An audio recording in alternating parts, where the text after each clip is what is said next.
ओम अज्ञानतिमिरान्धस्य ज्ञानाञ्जनशलाकया चक्षुरुन्मीलितं येन तस्मै श्रीगुरवे नमः। श्रीचैतन्यमनोभीष्टं स्थापितं येन भूतले स्वयं रूप कदा मह्यं ददाति स्वपदान्तिकम्।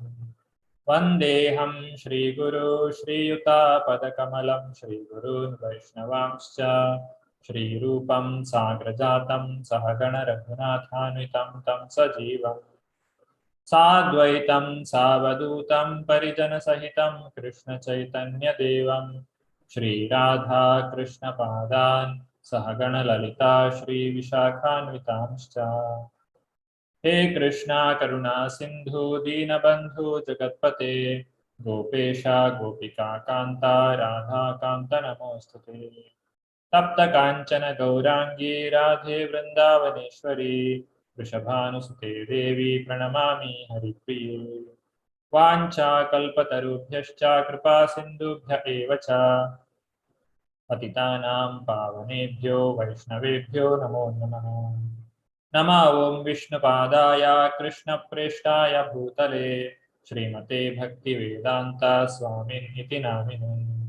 नमस्ते सारस्वते देवे गौरवाणी प्रचारिणे निर्विशेषा शून्यवादी पाश्चात्यदेशतारिणे। जयो श्री कृष्ण चैतन्य प्रभो नित्यानंद श्री अद्वैत गदाधरा श्रीवासादि गौरभक्तवृंद। हरे Krishna Krishna Krishna Hare Hare Hare Ram Ram Ram Hare Hare. In the last class we have completed the chapter 3. Now we are proceeding to chapter 4.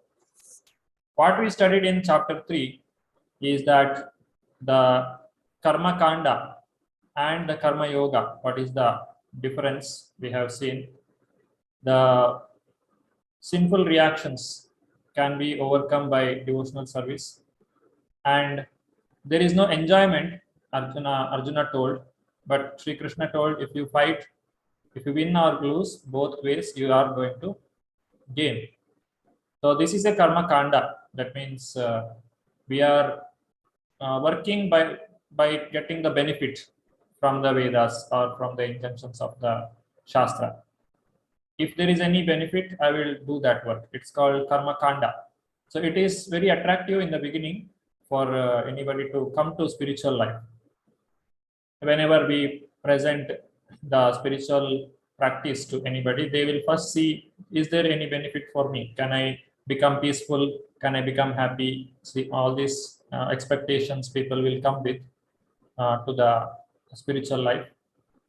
Of course, the karma kanda can give much more than that. It can give heaven, and it can help one to peacefully live in this material world without getting entangled. A person will not go to hell if he properly performs the karma kanda activities. But it is not possible to perform all the karma kanda activities without making any mistake. There are examples of Mriga Maharaj. So Krishna takes Arjuna to one more higher level, that is Buddhi Yoga, or the Karma Yoga, where Krishna is telling Arjuna, you perform your activity as a matter of duty. Just like Lord Krishna also doesn't have anything to do. He is not bound by anything, but still he is performing the activities just to give an example for others. So a devotee also, he is not bound by any rules and regulations, but still he should act to give a good example to others. Yad yad acharati shrestha.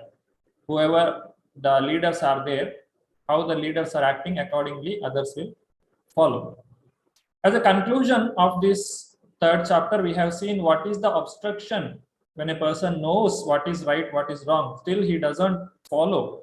What is the problem? Then we understood, Lord Krishna told Arjuna that it is the lust. Kama yesha krodha yesha rajoguna samudbhavaha mahashano mahapapma vidhiyenam iha vairinam. The greatest enemy is the lust and the anger. And we also saw the sitting place of this lust and anger, and how to overcome this.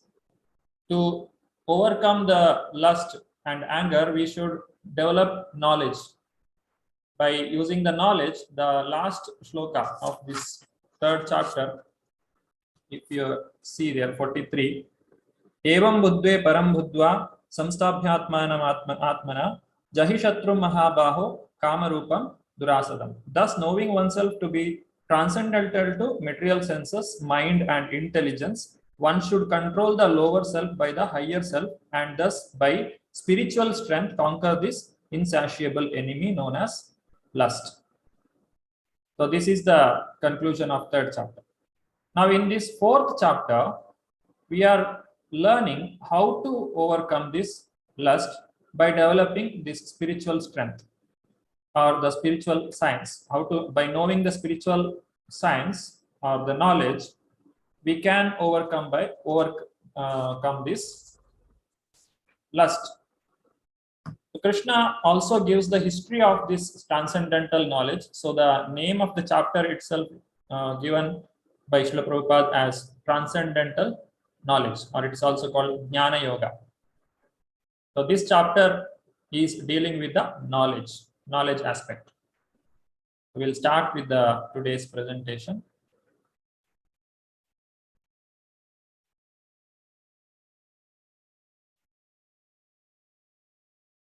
Let us take the blessings of Srila Prabhupada.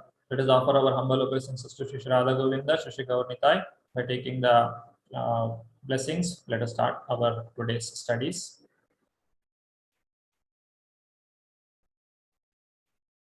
So this is the first unit, that is the first part. In that there are 6 chapters, and we have done with the 3 chapters. Now we are proceeding to chapter number 4. This is the 7th class. So 6th chapter deals with the how practice of Krishna consciousness is transcendental to Varnashrama Dharma, and why Krishna follows Varnashrama Dharma. Just that is for giving the example. Following Varnashrama Dharma in ISKCON, these things we have discussed, and Krishna's responses to Arjuna's 4th reason, that is destruction of the dynasty. This is also answered. Then Krishna's analysis of lust till the end of the chapter. Now let us continue to the chapter number 4.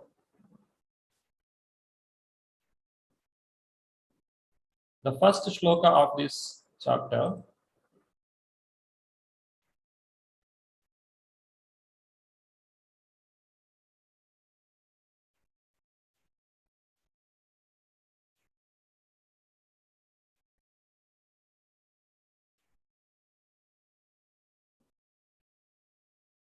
Shri Bhagavan Uvacha Imam Vivasvate Yogam Proktavanaham Avyayam Vivasvan Manave Praha Manur Ikshvakave Abravit.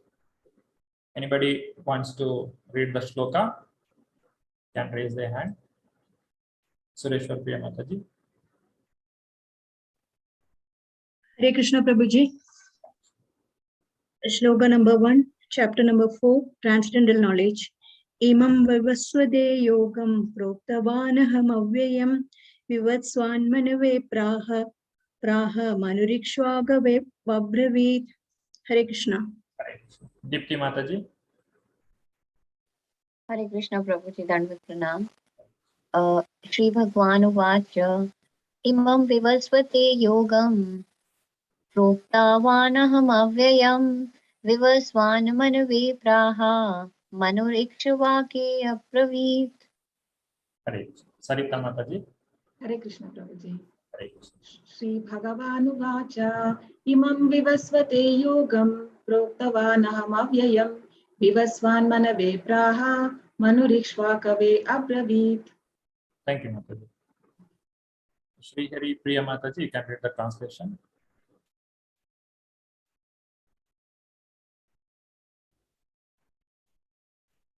Hare Krishna Prabhuji. You have multiple devices. You can mute one of them. Yes, Prabhuji. Translation.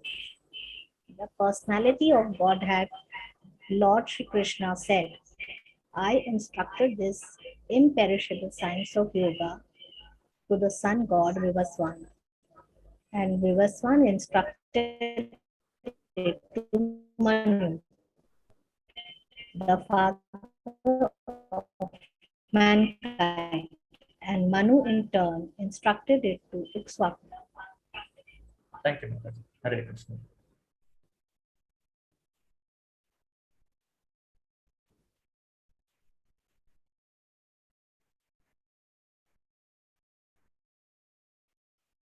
Evam parampara prapta.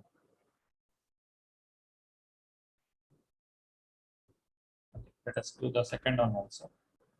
This comes in the second one.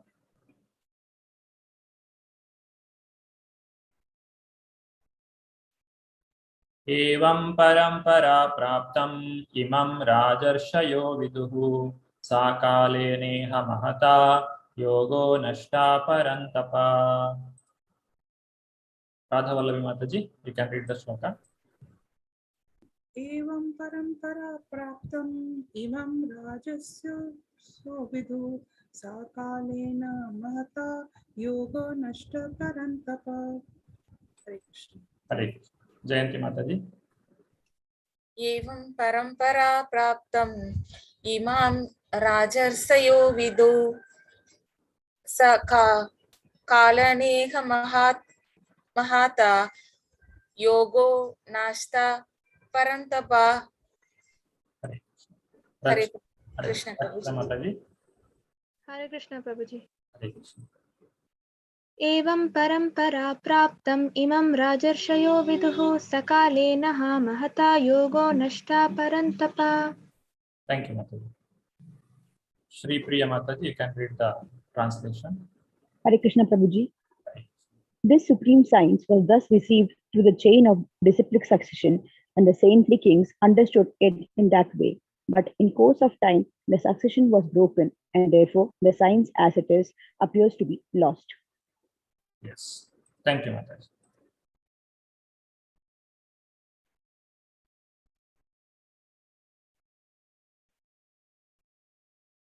So this is how the transcendental knowledge has come here. It is not that Krishna is speaking Bhagavad Gita to Arjuna for the first time. Bhagavad Gita was there even before Arjuna and Krishna's this instruction. Before the battle occurred, the knowledge of Bhagavad Gita was existing. So before that, when it happened, that one instruction or instance Arjuna Krishna is explaining here, Krishna spoke this Bhagavad Gita to Vivaswan. Then Vivaswan spoke this knowledge to Manu, and Manu instructed to his son Ikshvaku, and in this way it has come in the parampara, that is Raja Rishi, those who were kings as well as saints. The saintly kings, they have brought this knowledge in the parampara system. That means the father has instructed his son, the spiritual master has instructed his disciple. In this way, it has come down till here. So it is very, very important to understand the spiritual science in the line of disciplic succession.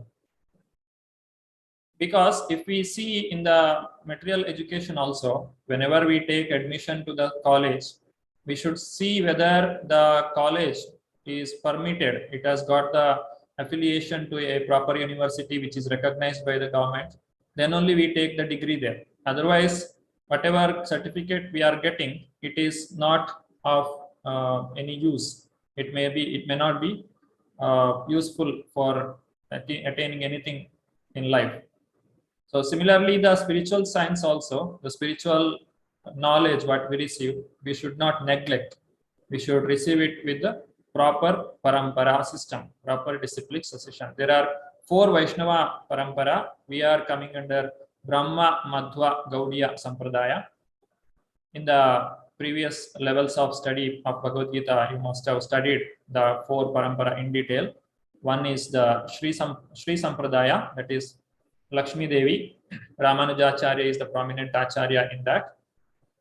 And then Kumara Sampradaya, Nimbarka Acharya is the prominent Acharya in that. And Rudra Sampradaya, Vishnu Swami is the prominent Acharya. And ours is the Brahma Madhva Gaudiya Sampradaya. In this, Madhvacharya is the prominent Acharya. This is the parampara coming from Lord Brahma. So in this way, the parampara has come. So here, Krishna has spoken this Bhagavad Gita in the beginning of this Manvantara, the beginning, even before beginning of the Manvantara, to Vivaswan, that is the sun god. Every kalpa of Brahma, that is the day of Brahma, there will be different sun. Just like if you must have seen this image. So you can see here, this is Kali Yuga, where it has 432,000 years, or 4 million, or 432,000 years together. It makes one Kali Yuga. 2 times of this Kali Yuga is Dwapara Yuga, and 3 times is Treta Yuga. That means the 3 times of Kali Yuga, and 4 times of Kali Yuga is Satya Yuga.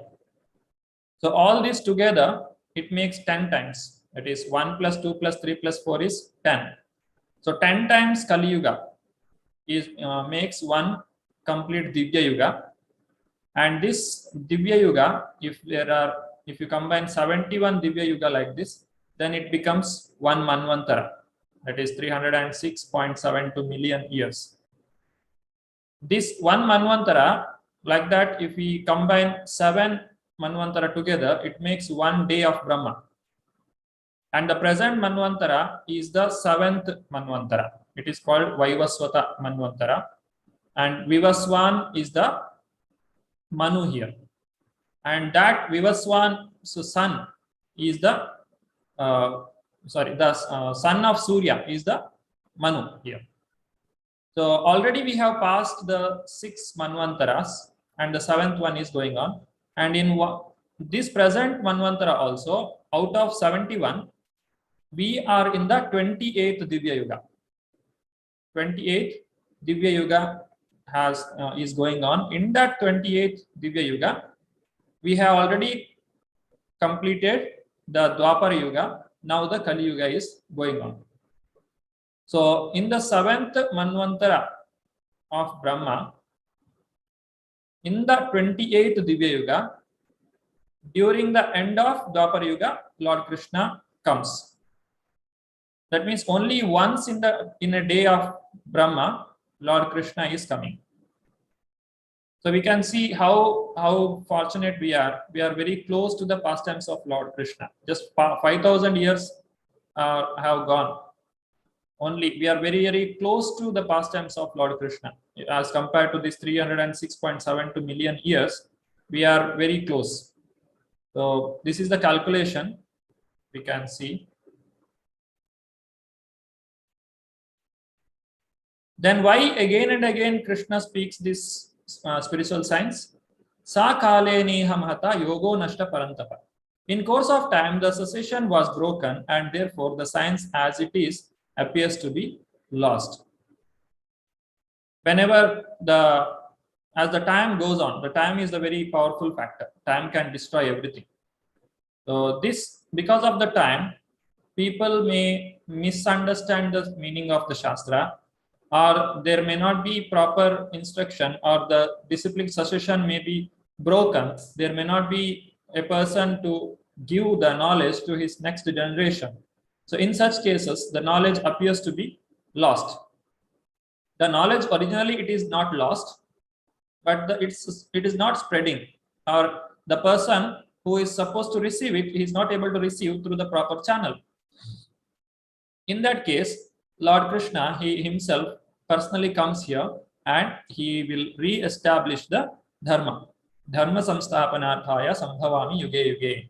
He will come here and he will re-establish the dharma, or he gives the spiritual knowledge. Anybody would like to read this?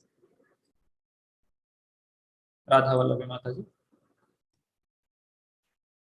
The time is very powerful. It changes, kills the original position. You have got experience. You purchase one thing, it is very fresh, new. But time will kill it. It will become shabby. It will be useless at a time, in due course of time. Hare Krishna. Thank you, ma'am. So this is the power of time. So time can destroy anything. There are so many people have come and gone in the past, but they are not there. Their achievements, everything is gone as the time passes. Radha Gopal Prabhu. Sorry, Giridhar Gopal Prabhu. Hare Krishna. Hare Krishna, Prabhuji. Hare. Hare. This material time, it is called Kala. This Kala is also another form of Krishna. So Kalena Mahata. Therefore, it is called Mahata. It is very powerful. It is not ordinary thing. Mahata, its business is to destroy. Bhagavad Gita 4.2. Hare Krishna, Prabhuji. Hare Krishna. So Kala, it is not only the time what we see in the watch. The Kala is a form of Lord Krishna himself. It has the power to destroy everything. Kala, Kalosmi Lokakshayakrit. Krishna speaks in the 11th chapter of Bhagavad Gita. In the form of time, in the form of Kala, the English word time is not proper equivalent to Kala. Kala is much more. So it is the one which can destroy anything. Anybody else? Yeah, Murali Prabhu, Hare Krishna. Hare Krishna, Prabhuji, Dandavat Pranam. 5,000 years ago, it was detected by the Lord himself that the disciplic succession was broken. And therefore, he declared that the purpose of Hare Krishna. He declared that the purpose of the Gita appeared to be lost. In the same way, at the present moment also, there are so many editions of the Gita, but almost all of them are not according to authorized disciplic succession. Hare Krishna. Thank you, Prabhu. Here, Prabhupada is speaking about the present situation. Now, we can see in the market, if you go and ask in the shop for Bhagavad Gita, there are some 600 to 700 editions of Bhagavad Gita. So, which one to read? Which one will guide us in understanding the true spiritual science? That is a big question. So, for that reason, Prabhupada has given this Bhagavad Gita as it is, Yatha Rupa. That means whatever Krishna spoke and whatever Arjuna heard and whatever the real meaning is there, that is given in Bhagavad Gita as it is. Prabhupada, when he went to America, these books were there in America. There were Bhagavad Gita copies available. But those people who read it, they never become devotees. But when Prabhupada introduced this Bhagavad Gita as it is, thousands of people became devotees of Lord and they understood the spiritual science as it is. So that is the one which makes the difference. This is the real knowledge what Srila Prabhupada has given in the Bhagavad Gita as it is. It solves all the questions. Otherwise, people try to put their own understanding, their own explanation or the stories into the book and they call it as Bhagavad Gita because the name Bhagavad Gita is very famous. It sells very fast, but it will not do the job which it is supposed to do. So Prabhupada is mentioning here now it is almost looks like lost. So there is a necessity for spreading this Bhagavad Gita as it is. So it will give the people the real knowledge. Deepa Rani Mataji. Since there is a great need of an edition of the Gita in English, as it is received by the Parampara disciplic succession system, an attempt is made herewith to fulfill this great one. Bhagavad Gita accepted as it is a great boon to humanity. Purport 4.2. Hare Krishna. Yeah. So here Prabhupada giving the purport of this same shloka. This is the necessity. This is very much needed. If we want to educate people, we should give them the real knowledge of Bhagavad Gita. If we see any other Bhagavad Gita, the book, in that hardly we can find the name of Arjuna and Krishna. They have written so many volumes of paragraphs, and it is not speaking anything about Lord Krishna or Arjuna, and they never use the word Krishna and Arjuna anywhere. But if we see Bhagavad Gita as it is, every page we can see there will be so many times Prabhupada has used the word Krishna and Arjuna. That means he is speaking what Arjuna heard from Krishna, the original conversation of Bhagavad Gita, that is Srila Prabhupada has given, and he has explained this Sanskrit in the English language in a very systematic manner, with word by word meaning, with proper translation, and giving so many quotations in the purport for many other scriptures which are helpful in understanding the science of spirituality. So Prabhupada has taken so much of effort to produce this Bhagavad Gita as it is for all of us. He has written this Bhagavad Gita and Bhagavatam and Chaitanya Charitamrita in the midnight, and he was hardly sleeping for 3 to 4 hours in a day. He has taken so much of effort just to give this knowledge to us. So it is our duty to take advantage of this. We have to read Bhagavad Gita every day, and we should understand the science of spirituality.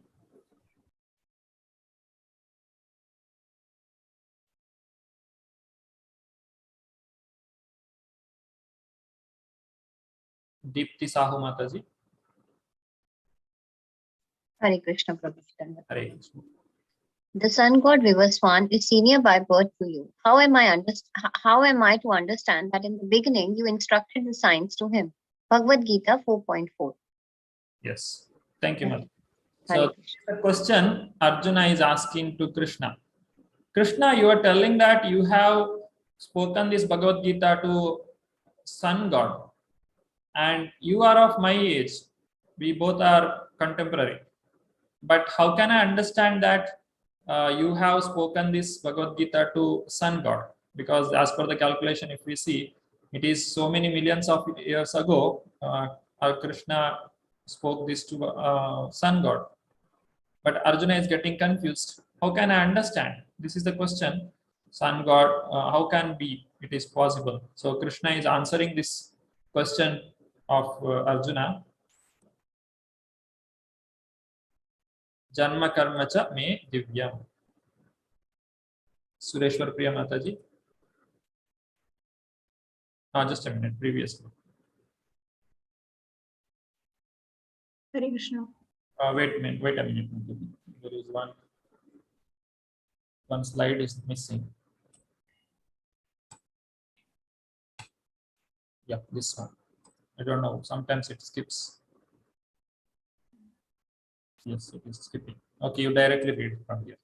Hare Krishna Prabhuji. Bhagavad Gita 4.9. Bahuni me vyatitani janmani tava charjuna tanni aham veda sarvani natum veda parantapa. Many births, both you and I have passed. I can remember all of them, but you cannot.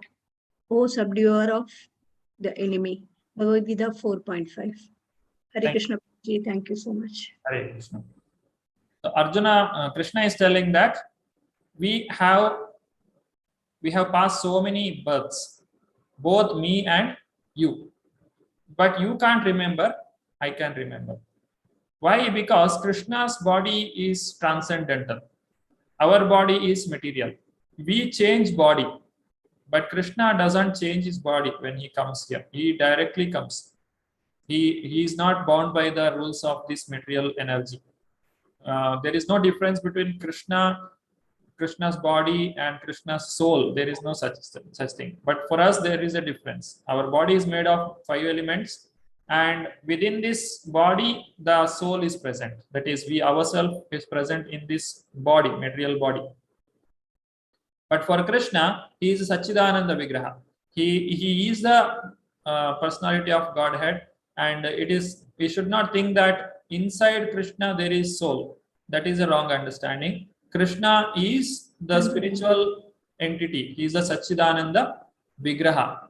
So because he doesn't change his body, and because he doesn't have this material body, he don't forget anything. But when we undergo this birth and death, and when we change the body, material body, we forget whatever happened in our past life, and we are not able to remember anything, whatever earlier happened. But Krishna can remember each and every living entity, how many births they have taken and what is their future. Everything is known to Krishna. Even though we don't remember it, it does not mean that it has not happened. Things have happened, but we have forgotten.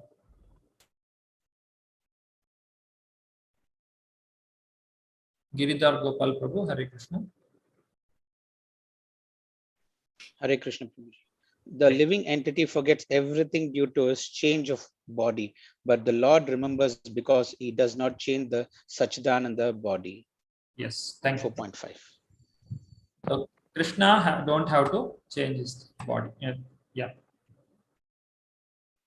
Sri Hari Priya Mataji.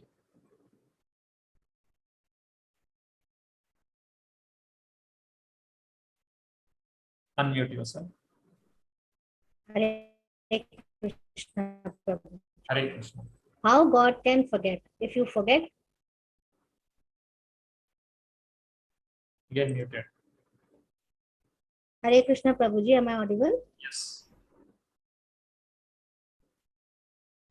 Yes, Mataji. How God can forget? If you forget, then you are not God immediately. There is no other argument. God cannot forget. God remembers always. Hare Krishna. Hare Krishna. So here, God cannot forget. There is, we continue this argument, then we'll come to know what is Prabhupada is speaking. Jayanti Mataji. Hare Krishna Prabhuji. The Mayavadi philosopher says that I am God. Now I am under illusion of Maya. I have forgotten myself that I am God. And my meditation, I shall become God. Yes, thank you. This is all nonsense. Nobody, God cannot forget himself. Then he is not God. Bhagavad Gita 4.16. Srila Prabhupada ki jai. Right. Thank you, Mataji. Hare Krishna. So Mayavada, we have learned what is Mayavada means. The person, if a person who claims to be a spiritualist says that presently I have forgotten and I don't remember anything of my spiritual body or spiritual life or what I was in the previous life. But once I advance in my spirituality, then I can remember it. Then I will also become God. Then there is no difference between me and God. So then I will merge in the existence of the God, and there is no separate existence for me. So this is the argument or the philosophy of Mayavadis. Why they are called as Mayavadi? They try to bring Lord Krishna also under Maya. Whatever they say that now I have forgotten and later I'll become God. That means at present the God is under the control of Maya. Maya will never, God will never come under the control of Maya. God or Krishna is like the sun. Sun cannot be covered by the darkness. Krishna Surya Sama Maya Haya Andhakara. Jaha Krishna Taha Nahi Mayara Adhikara. Wherever there is Krishna, there is light, and no darkness can cover him. So because the Mayavadi philosophers says that they are God, but presently they are under Maya, so they are called as Mayavadis. And the definition of God, he is the creator of everything. Whatever is we can see, everything comes from God. Then somebody may ask, who is the creator of God? Who created God? So if somebody has created God, then that creator becomes the God and not the created God. So there is no creator for the God. The Lord is the one. Anadir Adir Govinda. The one who is the Adi for everything, who is the origin for everything. And Anadi, one who doesn't have a origin. That is the definition of the Lord. So we should not misunderstand, or we should not get confused that by that kind of argument, who created God. If somebody has created God, then that created person becomes God. You are not the one who has got created. So similarly, how God can forget? God is supreme. He will not forget. Anybody forgets, just like the Mayavadi says, I have forgotten now, and later I will become God. It is not possible. If you are forgotten, then you are not God. God will remember always. Now there is a group activity. Janma karma cha me divyam. Let us discuss about the transcendental activities, the birth and activities of the Lord.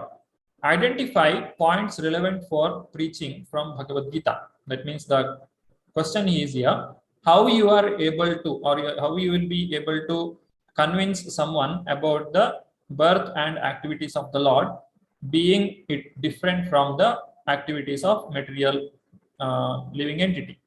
Pay special attention to Sanskrit words and phrases, analogies. You can use the text number 6789. 6789. 4 shloka and purport you can read, and you can try to give the explanation. We will have a breakout room now.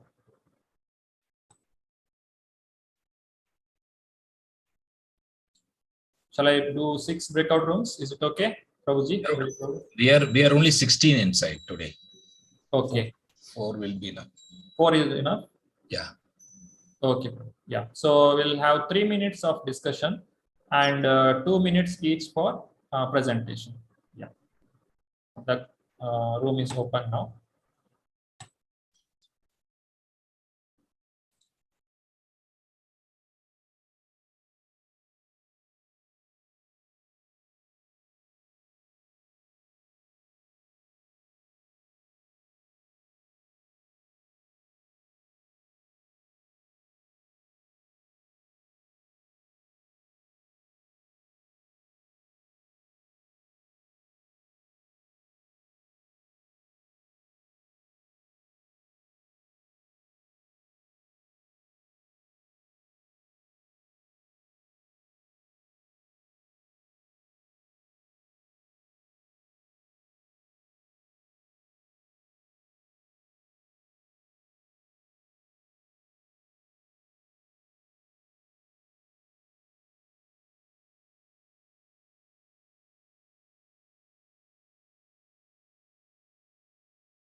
Okay, Hare Krishna. I'm closing the meeting rooms.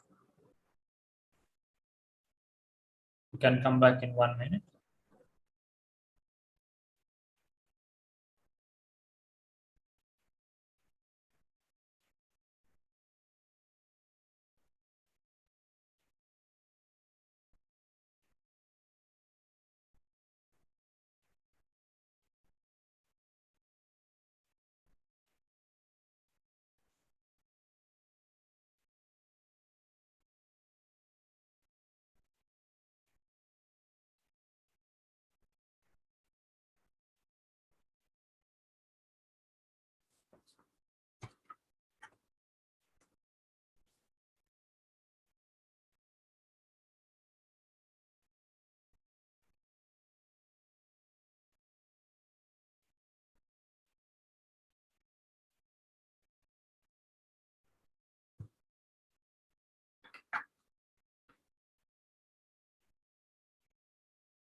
Okay, all have come back.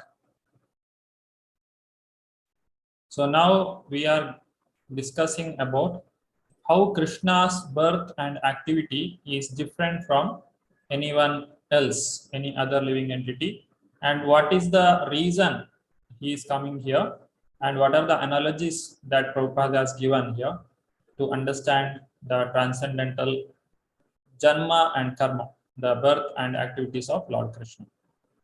So I request the devotees to raise their hand to start giving the explanation, start the discussion. Who will start with? Sureshwar Priya Mataji. Hare Krishna Prabhuji. Hare Krishna. In these 4 shlokas, we all read these shlokas and we could not complete the entire text. But whatever we gathered, I'm just giving the gist. Yes. So the first one, text number 7. Text number 6, he is telling that Ajobi san avyayatma, that is, he is unborn. So he is already there. He is not having birth like an ordinary human being. So he is God. And again, he is not an ordinary person. And again, there is in purport, it is said that his prakriti or his form, as well as swarupa or one's own change, his body as a common living entity changes from one body to another. So he is not changing his body just like any other living entities. Now coming to text number 7, there it is, yada yada hi dharmasya glanir bhavati bharata abhyuthanam adharmasya tadatmanam srijamyaham. He is telling that is, whenever there is a decline of religion and irreligious practice becomes very prominent, that time he takes birth. And Srijami, there is a word called Srijami. Srijami means I manifest. Aham, I. Aham means I. Now in the next one, that is text 8, he is telling Paritranaya sadhunam vinashaya chadushkridam dharma samsthapanarthaya sambhavami yuge yuge. So just to protect the devotees and to annihilate the miscreants, he is taking birth. He is appearing millennium after millennium. Then next in the 9th one, Janma Karma Me Divyam. So his birth itself is Divyam, that is, he is transcendental and does not, and my appearance and activities does not upon leaving the body takes birth again. So he is just appearing and disappearing. He is not taking birth like an ordinary human being. This is what we understood, Prabhuji. Hare Krishna, thank you so much. Thank you, Mataji. Hare Krishna. I just wanted to add one point. Yes. He does not take birth, grow old, or go forward. He remains eternally youthful, and that's the key to his difference between the life we live and Krishna lived. Hare Yes. Krishna. Hare Krishna. Other groups?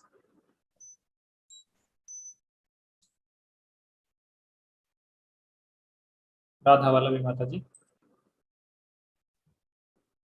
Hare Krishna Prabhuji, we did not agree who will present, but some of the points I can tell and others can add to it. Verse number 6, as Mataji had also explained, Lord is unborn. and his transcendental body can never be deteriorated. And although Lord, he appears like a ordinary living being because of his when he had taken birth as Krishna, but before birth of Krishna, he had shown Narayan Sarup also to Mother Kunti. So he can appear in millennium after millennium in the original and transcendental form. While in the human beings, ordinary man cannot remember everything, but Lord remembers everything. Life for all the yugas. And Lord Krishna is always the same. He grows only till youth. His appearance and disappearance are completely, different. That is from verse number 6.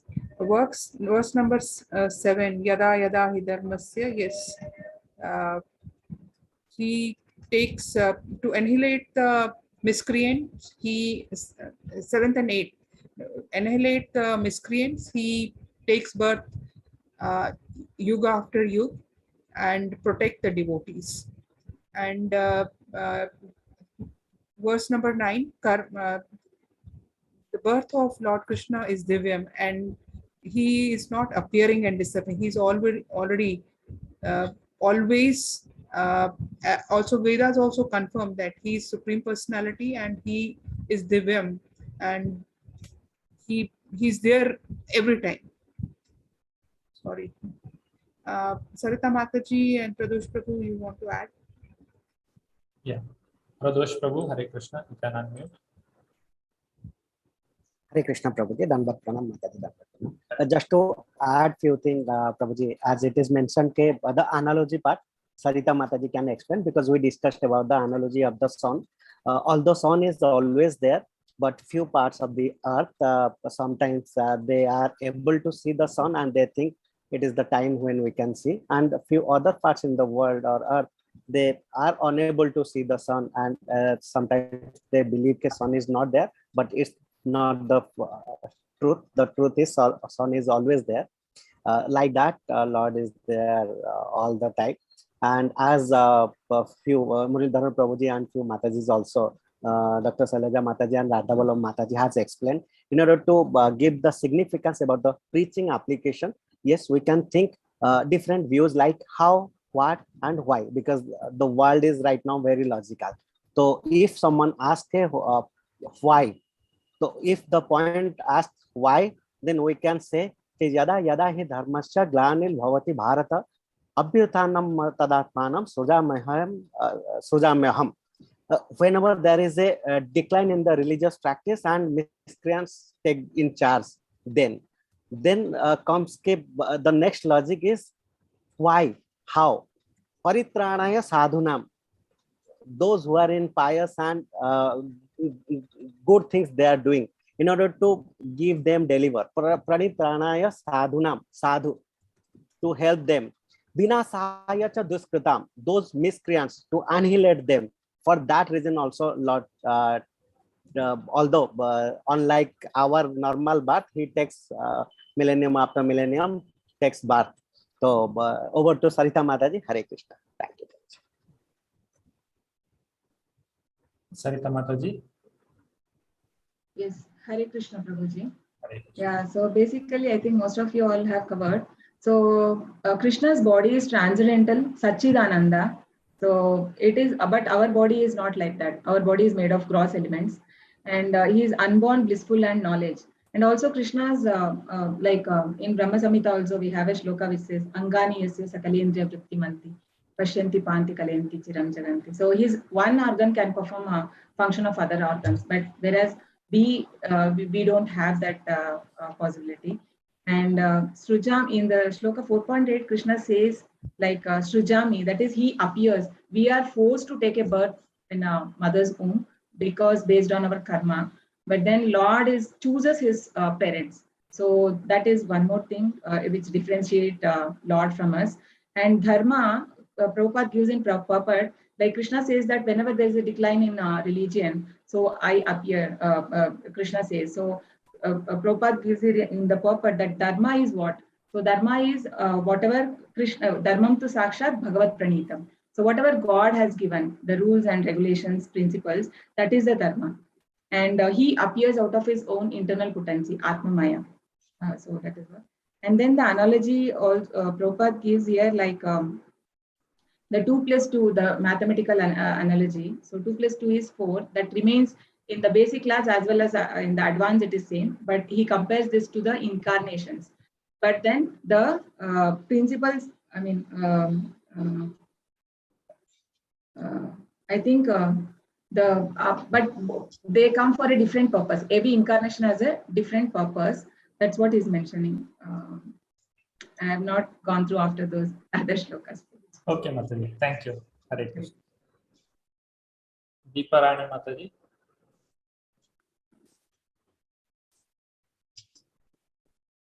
Hare Krishna, Prabhuji. Hare Krishna. 4.6 sloka.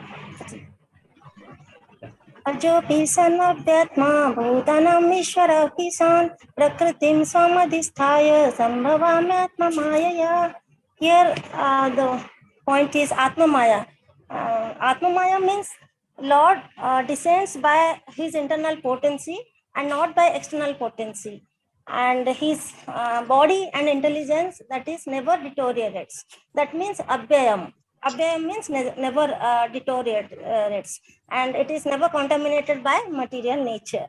And here one more point is that the Prakriti. Prakriti means the nature or the Swarupa of or the form of the Lord.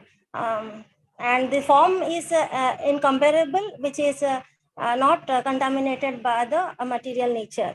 And it is also, it does also mean that Lord descends by his causeless mercy. It is only due to his causeless mercy, so that we can concentrate on his form only and not on any mental imaginations or concoctions. And here the analogy in this verse is the Lord, his appearance and disappearances are like the sun's rising and setting of the sun. And when the sun, when the sun rises, that means sun's presence is known, and when the sun sets, that means sun's presence is hidden. So that is the analogy which is given by Prabhupada. And next is 4.8. 4.8. And 4.8 is Paritranaya sadhuna vinasaya cha duskritam dharma sansthapanarthaya sambhavami yuge yuge. Here the avatara of Kali Yuga is mentioned in this sloka, that is the Lord Chaitanya Mahaprabhu.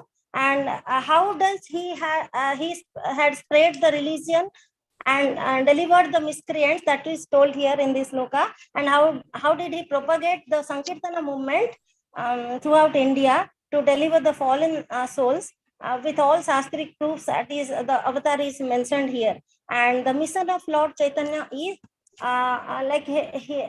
he delivers the fallen souls by his causeless mercy, and only by broadcasting the Sankirtana movement all over the world. Next is 4.9. That janma karma cha me divyam evam veti tatvatah tyaktva deham punarjanma naiti mameti sorjuna. Here the liberation of living entity is told, how the living entities are liberated from material bondage, which is not very easy. So there are two paths available, that is path of impersonalists and the path of devotees. Now there are two path of impersonalist and path of devotees. Both of them they have separate criteria, like in respect to endeavor, in respect to goal, and in respect to safety. So in respect to endeavor, the path of impersonalist is not very easy. They need to have many births. And the goal of the impersonalist, which is only like to reach Brahma Jyoti, which is only a partial success. And the safety for the impersonalist, there is a risk of falling down.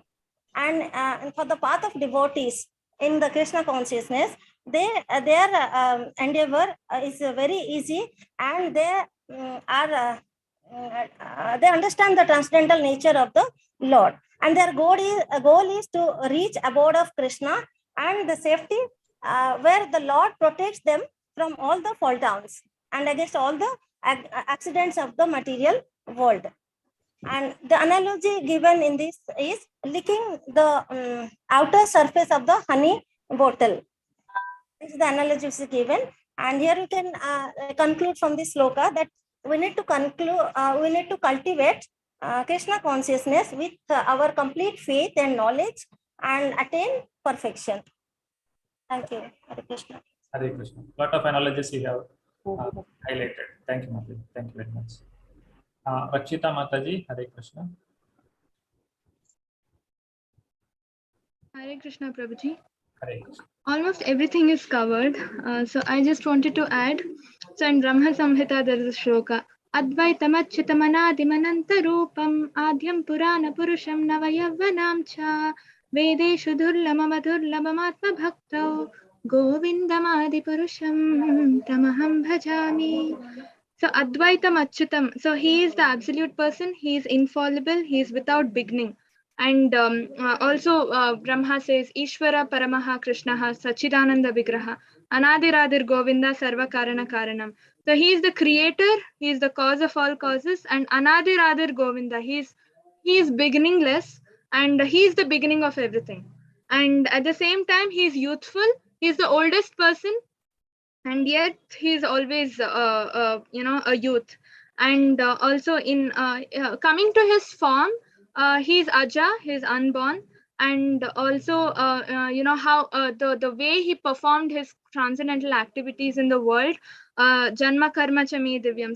So he married like 16,108 princesses, and all at the same time. And he was here on earth doing his transcendental pastimes, but at the same time he was in his Golok Vrindavan and all the Vaikuntha Lokas as well. And at the same time he is in us as Paramatma, and at the same time he's outside as well. So in Bhagavatam, Prabhupada keeps mentioning he is in the world, but at the same time he is aloof of the entire world. So that way we cannot even compare ourselves with Krishna. And yeah, Hare Krishna, Prabhuji. Thank you, Mataji. Thank you, Hare Krishna. Sarita Mataji, you want to add something? Yeah, yes, Prabhuji. I just thought to add on the part of karma, where Krishna has showed like when a question comes like how different is Krishna from us, like the karma, the activities of the Lord also, like he has acted like he was like a cowherd boy and like normal cowherd boy, but then he has also performed like killing so many demons, and when he was a small child he killed Putana and he lifted the Govardhan Parvat and he showed the Vishwarup form. So these are all extraordinary activities only Lord can perform, not ordinary person can perform. So and other thing Mataji mentioned, the 16,000 wife, like for every wife he had made a palace, right? So this is also something extraordinary. So Prabhupada gives a in the purport, Prabhupada mentions that. So how to understand this? So we cannot just by mundane interpretation. So we cannot understand this. It will be like he gives an analogy of licking a bottle of honey from outside. So you have to go through the Shastras and accept as it is, Shruti Pramana. That I just thought to add. Right. Prabhuji, it's 1 o'clock. Yeah. Prabhu, we'll take 5 minutes and finish this discussion. Then we'll go for Kirtan. Yeah. Deepti Sahu Mataji. Hare Krishna, Prabhuji. Hare Krishna. Prabhuji, most of the things and the important points are covered. I would just like to highlight one point, that whenever Lord appears, it is there are two important things. One is he really wants his devotees to relish his pastimes. That is one. And the other one is that there is a specific mission which he wants to fulfill. And whenever he appears, based on the various yugas, it's based on the various kind of circumstances that he has to appear. So according to that, he takes the various incarnations. For example, as it is clear that he took the incarnation of Lord Buddha. I mean, Lord Buddha appeared, he is his incarnation. And there was a special purpose. The purpose was because that time many people were they were into non-violence. They were killing animals brutally. And he wanted to stop that. So that is why he came to deliver that kind of a message during that era. So that is the main key thing, that he has two important things that he wants. One is, as we have seen, that he wants to ensure that the demons do not stay anymore. Second is, he wants all his devotees to relish the pastimes along with him. And when they can see him, they can really, they can reciprocate their love with him. And the other thing is that the circumstances, like what is the kind of need at that particular time, and accordingly he appears. So these are a few things which I wanted to cover, Prabhuji. Thank you. Thank you. Hare Krishna. Hare Krishna. Sarita Mataji. Hare Krishna, Prabhuji, Dandavat Pranam. All mostly has been all explained. Only what I wanted to say is that Krishna appears mainly for the sadhus, mainly, and he doesn't want for killing the Duskritinas. For him is nothing a big job. You can get one earthquake done and finished. All will be done. All will be finished. But he comes basically for his own devotees, for his own sadhus, and killing of demons was also one of the major occupation at that time. He wanted to kill all the Duskritinas. Secondly, he was transcendental form. He exhibits the highest limit of his mellow of the transcendental form. His highest mellow, he wants to exhibit that. And then Vinasha Duskritanam, that he wants to kill all the ones who are the miscreants or the nuisance makers in the society. And for this, Krishna, being the primordial Lord, he appears like not in the order to make any administrative adjustments, but it actually exhibits his transcendental pastime, and thus attracts he wants to take the fallen souls back to Godhead.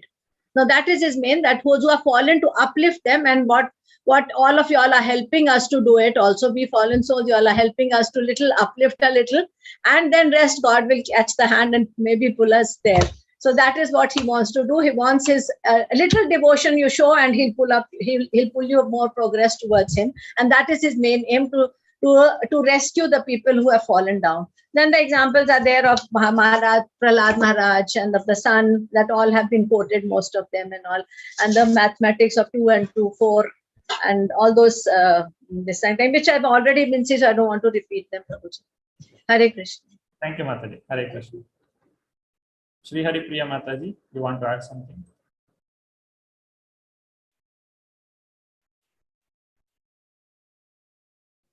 Hare Krishna, Prabhuji. The only point which I want to add is, like, as the devotee wants to satisfy the Lord on the respect, similarly, Lord, the Sajami of Lord happens. Hare Krishna. Am I audible, Prabhuji? Hare Krishna. Yeah. Am I audible? There was some glitch. Prabhuji. Okay, we'll have. Am I audible now? No, Mataji, there is some network issue. Okay, anyhow, we'll have Kirtan for 5 minutes, then 5 more minutes we'll have break, then we'll come back. Netravati Mataji, who will do the Kirtan? Sarita Mataji. Yes, Mataji, please start.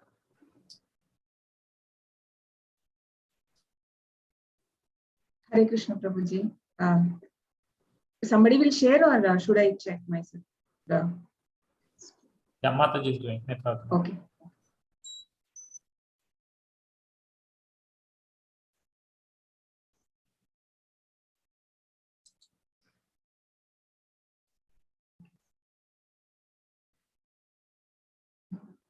One second.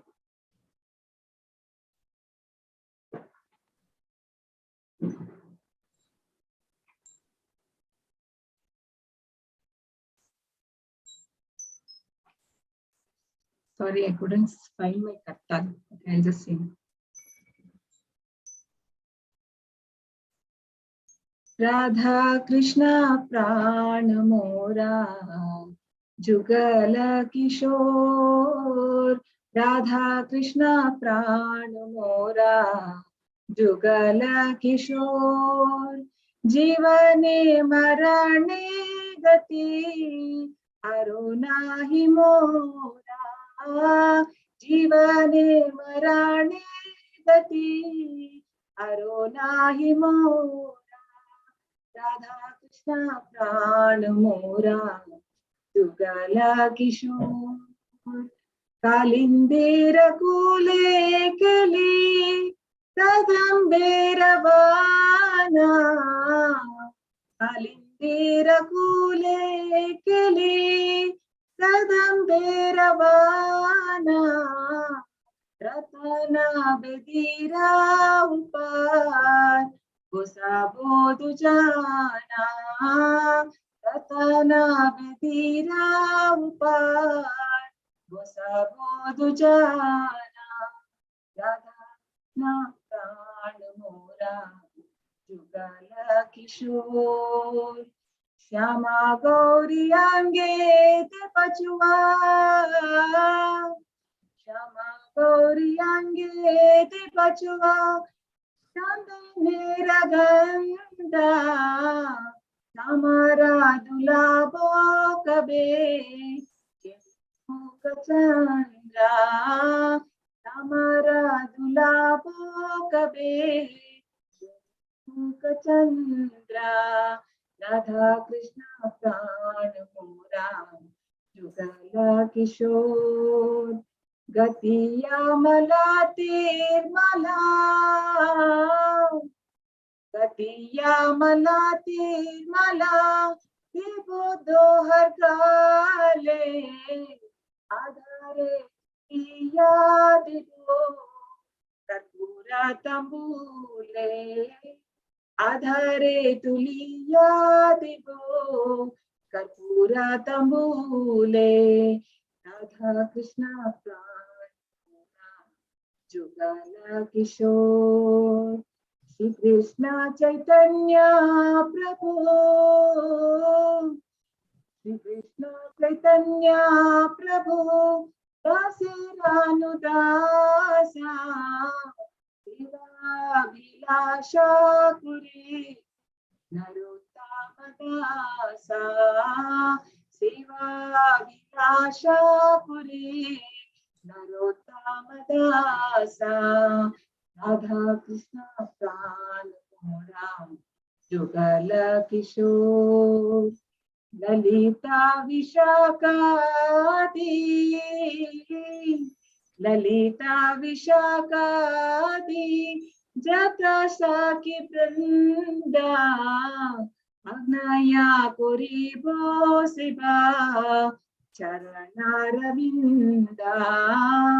अग्नया कुरीबो Shiva चरणारविंदा Radha Krishna प्राण जुगल किशोर राधा कृष्ण प्राण Jugal Kishore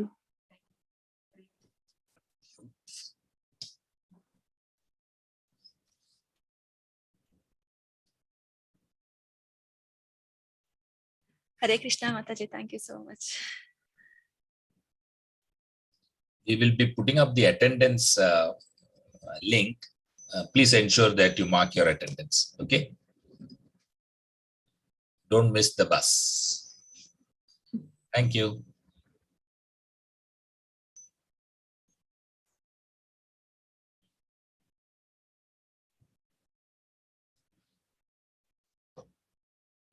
We assemble again at 13:16, no? 116 or 117. Yeah, Prabhuji. Yeah.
Prabhuji, in the meantime, can we read the translation?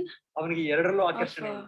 ಇನ್ನು ಅಂತ ವ್ಯಕ್ತಿ ಯಾರು ಶ್ರೀ ಚೈತನ್ಯ ಮಹಾಪ್ರಭುವಿನ ಹಿಂದೆ ಹುಚ್ಚನಾಗಿದ್ದಾನೆ. Am I audible, Prabhuji? Yes.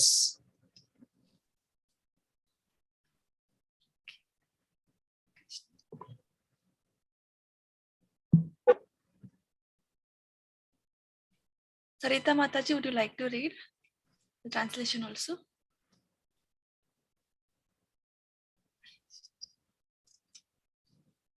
They have left on their break.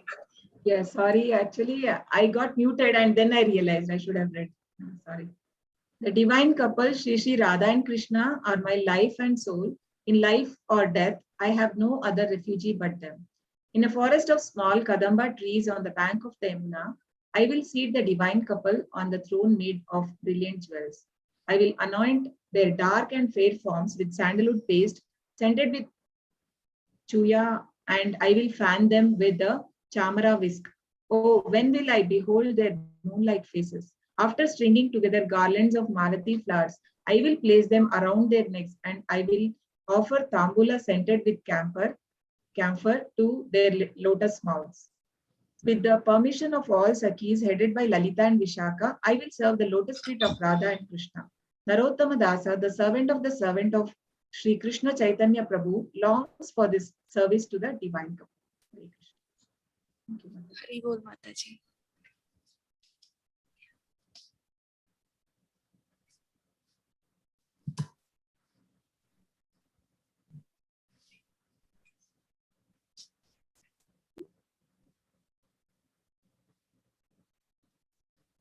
Okay, Hare Krishna. We'll continue our discussion.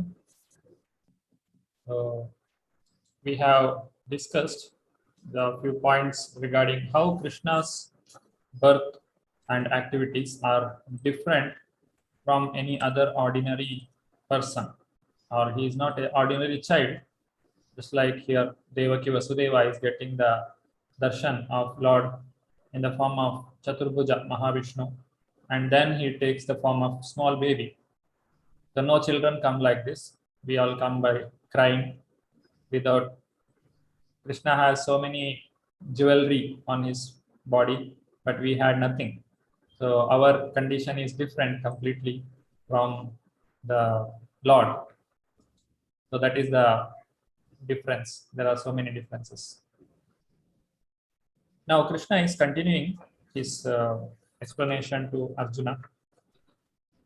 Janma karma cha me divyam evam yoveti tatvatah. Further he says, Dharma samsthapanarthaya sambhavami yuge yuge. So what is the external reason for Krishna's appearance? That is Dharma samsthapana, principles of religion establishing, for the purpose of establishing the principles of religion. That is the reason why Krishna appears here.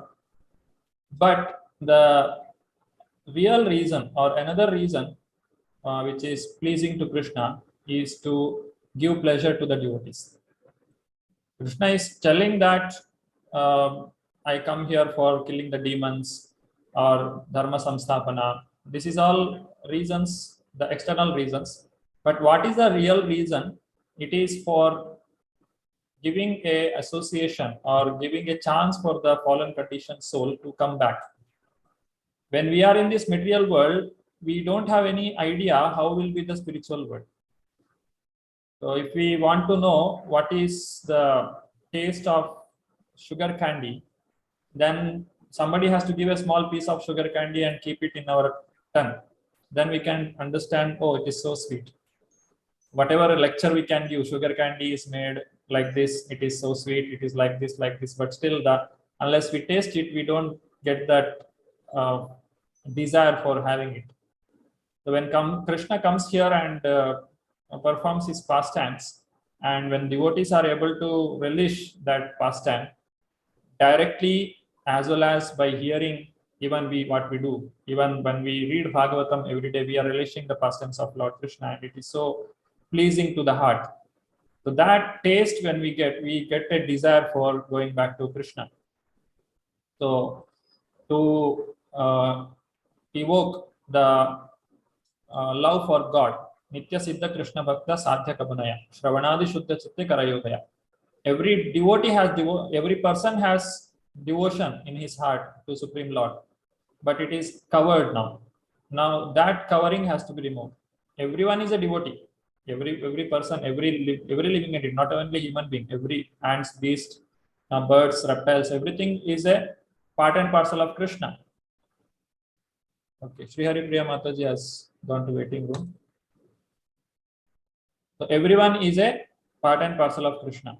But because of our forgetfulness, because of our attachment to this material world, we are stuck here. But how to go back to Godhead? Krishna is giving a chance here. So whoever understands this science of Krishna, the birth and activities, Krishna is giving the benediction that they will not come back again. Tyaktva deham punarjanma naiti, na iti, mameti, they will come to me. One who knows the transcendental nature of my appearance and activities does not, upon leaving the body, take his birth again in this material world, but attains my eternal abode, O Arjuna. So by this we can achieve the highest perfection of our life. So that is the greatest benediction of discussing the pastimes of the Lord. Is there any questions till now? Anybody? You can raise your hand. Muralidhar Prabhu, you want to say something? Yeah, I wanted that our group mark their attendance. I think 3 of them have not yet marked. Yeah, I request the devotees to mark the attendance, please. Okay. Any questions still here? Anybody? In our discussion?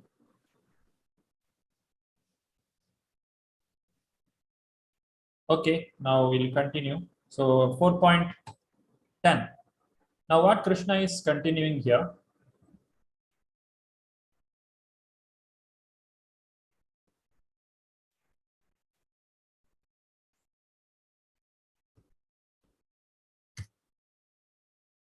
It is not that Arjuna is doing the, Arjuna is hearing the Bhagavad Gita and practicing for the first time. There are many people who in the past who have taken to this path and they have achieved the perfection. Being freed from attachment, fear and anger, being fully absorbed in me, taking refuge in me, many persons in the past became purified by knowledge of me, and thus they all attained transcendental love for me. So when we are practicing Krishna consciousness, we should not think that I am the first person to do this. There are millions of people who have followed Bhagavad Gita and they have achieved the perfection. This is a case study. Like whenever we go for any product, we'll see about how many reviews are there. So this is what Krishna is telling. There are so many people who have taken the advantage of this knowledge, and they all have come back to my abode. So you can also take to this, and you can also achieve the same result. And how to achieve this? Is it so difficult? Is it impossible? Or do we have to put too much of effort? Then Krishna is telling, don't worry, I am here. What he says, Ye yatha mam prapadyante tam sathaiva bhajamyaham mama vartmanu vartante manushya partha sarvashaha. Krishna is speaking, as all surrender unto me, I reward them accordingly. Everyone follows my path in all respects, O son of Pritha. So this is not one-sided. Devotion is not one-sided. As soon as we plan to see Krishna, Krishna makes the plan to see us or to bring us back to him. So our plan, according to our plan, Krishna also has a plan for taking us back to him. So don't think that I am sitting here simply, I am chanting every day. I don't know whether Krishna is able to look at me, or he has any plan for taking me back to Godhead or not. No, he is there in our heart and he is looking at us each and every second. And he has a bigger plan than us. Whatever we think of, he has much more for us. He is ready to take us back to him always. Now Krishna speaks about this knowledge. So what knowledge by gaining which we can go back to Krishna. Proceeding further. Men in this world desire success in fruitive activities, and therefore they worship the demigods. Quickly, of course, men get results from fruitive work in this world. Now, this is the obstruction or obstacle for our devotion. So, why we come to devotional service? We see in the in our practice what is there in for me, what is there in it for me. If I chant, what do I get? So, if this is our motive, then we have the karma kanda portion where there is some attraction to start the bhakti or start the spiritual practice to get purified. But the problem is there is one more person who can give a quick result. If we come to Krishna, it takes more time. But if we go to demigods, they will satisfy immediately. So those who want to get the result, desired success immediately, some quick solution, then they go for demigods. So they will worship the demigod and they get the benefit without the protection. When we worship the demigods, the benediction or the result what we get, it is coming without any protection. Just like Hiranyakashipu got the benediction from Lord Brahma. He wanted to become immortal, but finally he got killed in the hands of Lord Narasimha. Similarly, Dhruva also wanted to get the kingdom. He also had the similar plan, but he worshipped Lord Krishna and he became eternal and he is still present in the Dhruvaloka. So he achieved what he wanted because he worshipped the Lord, Supreme Personality of Godhead. And Hiranyakashipu could not achieve what he wanted because he worshipped a demigod. He did the demigod worship.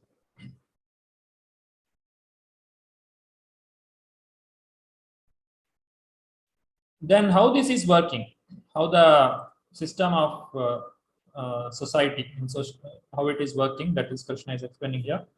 According to the three modes of material nature and the work associated with them, the four divisions of human society are created me.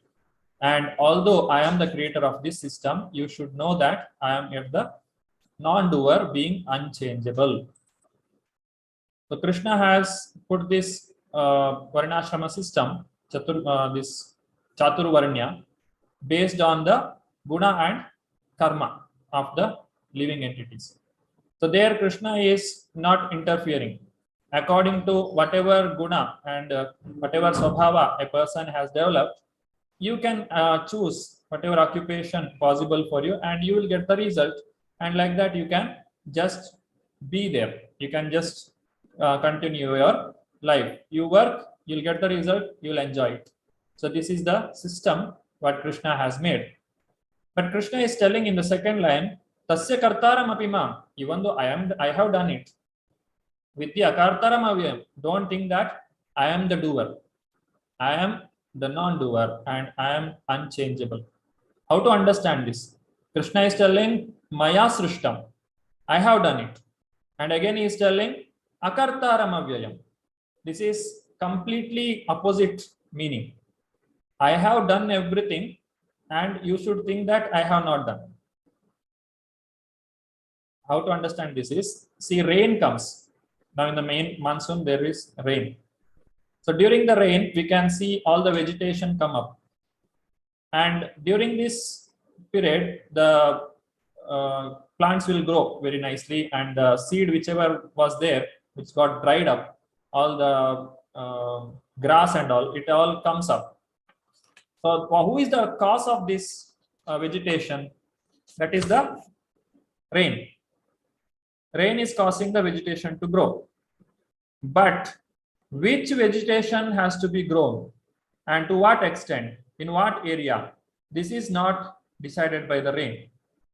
Rain is only creating a atmosphere. And what kind of vegetation is going to grow, that is not, the rain is not responsible for that. Similarly, Krishna has created a system, or he has made this society for our living or we can live here peacefully by understanding the Shastra, by following the rules and regulations. But it does not mean that whatever mistakes we make and whatever problems we get into, Krishna is not responsible for that. We ourselves are responsible. Just like in a company, there is a CEO, there is a boss. He gives you all the facility for working for the betterment of the company. And it is our responsibility to get some success in the activity, in the office or in this institution or establishment. If we make any mistake, can we blame the owner of the company, the boss? You can't say, see, you have hired me and you have given me job. Because you have given me job, I have made this mistake. If I speak like this, we cannot accept it. I have given you job, yes, that is true. It is for making your life. And it is your responsibility to learn how to make your life, not to get into trouble by doing anything nonsense. So that is how it is. Maya Srishtam means Krishna is the maintainer of everyone. He is giving the rain, he has given the sun, he has given the air, he is maintaining each and everything he is doing. Vidya akartaram avyayam, but he will not take the result of our activity. He is not attached to it. He is completely aloof from that. Namam karmani limpanti name karma phale spriha iti mam yobhijananti karma bhirna sabadhyate. So this is one more statement Krishna is making. There is no work that affects me, nor do I aspire for the fruits of action. One who understands this truth about me also does not become entangled in the fruitive reactions of work. Krishna, he will not get entangled by any of the reactions. When we do some activity, the result, we are bound to the result. I want something so that I am working. Because I am bound to the result, I am responsible for the good or bad of it. So the reaction affects me. It will limpanti, it will attach, or it will affect me. But for Krishna, it will not attach or it will not affect him because he is transcendental. And further Krishna says, one who understands this, one who understands that Krishna is transcendental and he is not entangled in this fruitive action, that person also doesn't get entangled in the fruitive reaction. So this is the benediction what Krishna is giving. Just like Janma Karma Cha Me Divyam, when we understand that the birth and activity of the Lord is transcendental, then we also don't get this material birth again. Similarly, the activity or the reaction of Krishna, the activities of Krishna doesn't bind him. If we understand this also, then our activities also doesn't bind us. So this is the benediction Krishna is giving. We also don't get bound. Anybody understands this? So this is why we should understand Bhagavad Gita with proper parampara. Evam jnatva kritam karma purvairapi mumukshubhihi guru karmaiva tasmatvam purvai purvataram kritam. So after understanding all these things, what we should do? All the liberated souls in ancient times acted with this understanding of my transcendental nature.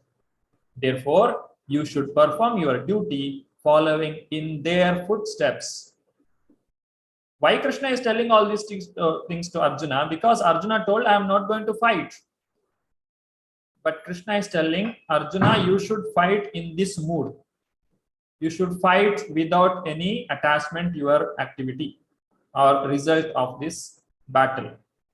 This is karma yoga or this is buddhi yoga.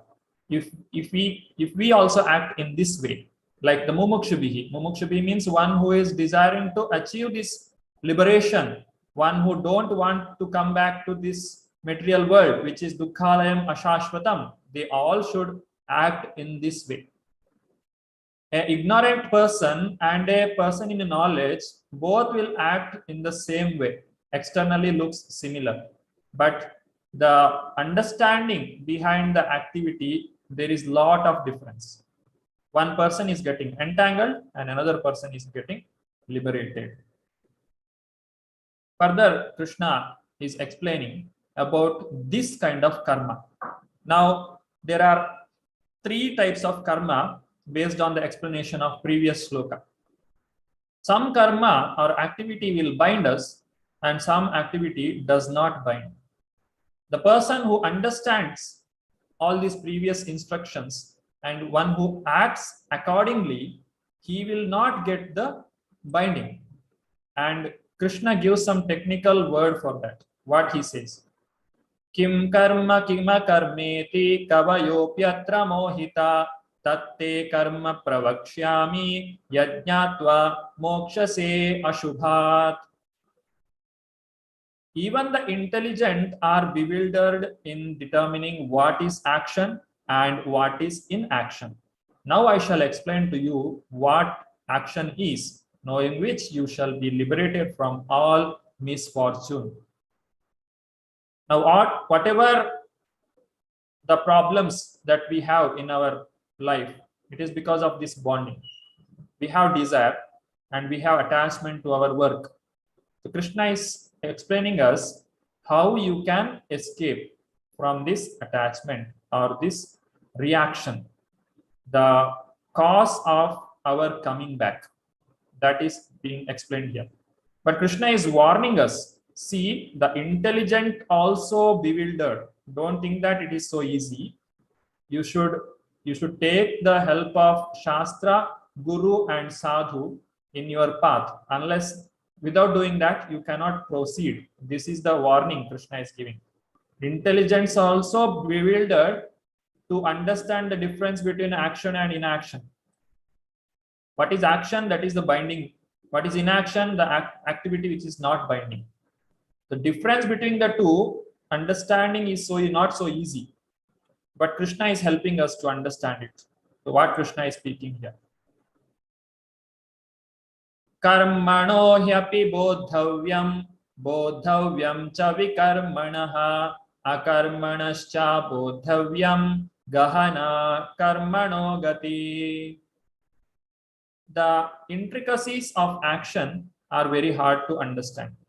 Therefore, one should know properly what action is, what forbidden action is, and what inaction is.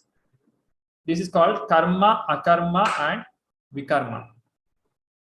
Karma means action or activity that we perform regularly, which has some reaction. And vikarma means the forbidden action, which is punishable even by the law of government. A civilized person will not do vikarma or forbidden action, the breaking of 4 regulatory principles, that is vikarma. And karma means the fruitive activities. I do some activity and I desire some result for that. These all are coming under karma. The varnashrama system, whatever I perform, that all comes under karma. And what is inaction? That is beyond the 3 modes. Inaction means, in one word, if we want to say, whatever activity we do for the service of the Lord or for the pleasure of the Lord, it all comes under inaction. It has no reaction. Just like if we do some service for the government, again, we don't have to pay the tax. If we do something for ourselves, we should pay.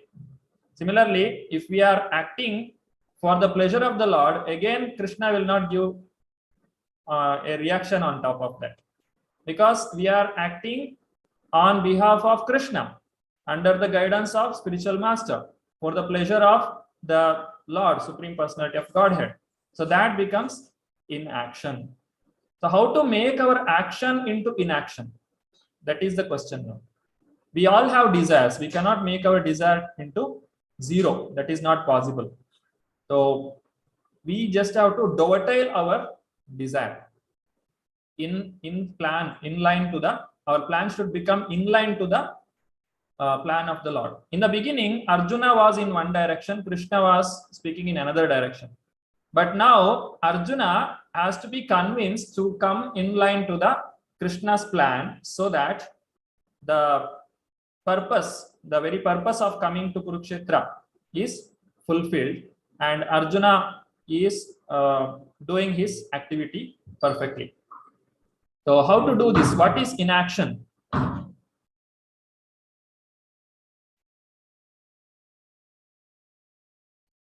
Karmani akarmaya pashet akarmani cha karmayaha sa buddhiman manusheshu sa yukta krishna karmakrit. One who sees inaction in action and action in inaction is intelligent among men, and he is in the transcendental position, although engaged in all sorts of activities. This is one more jugglery.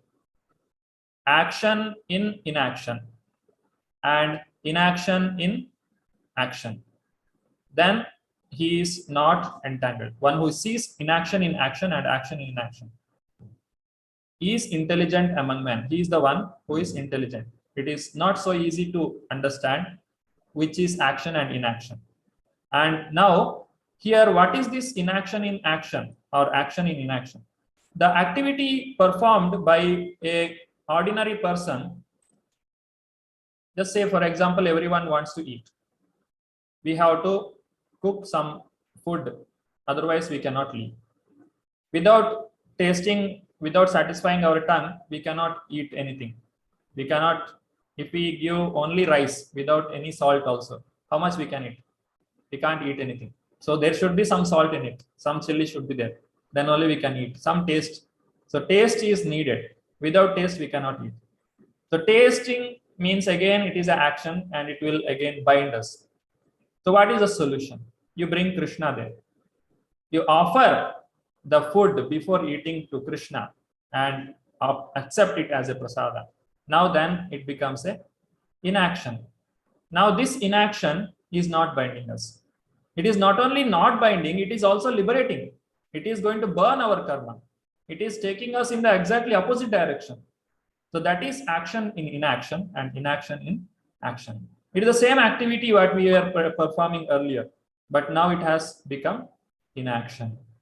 So this is a person who is able to do this. He is the intelligent man. This can be applied everywhere. We can, like Prabhupada has used everything possible in the service of Krishna. In the foreign countries, in America, when Prabhupada was walking, there was a big bus, it was moving, and Prabhupada was looking at it. He looked very curiously. Then devotees asked, Prabhupada, why are you looking at that bus so much?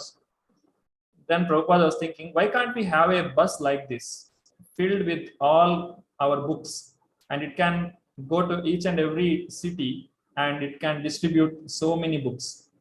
So devotee, he will detail everything in the service of the Lord.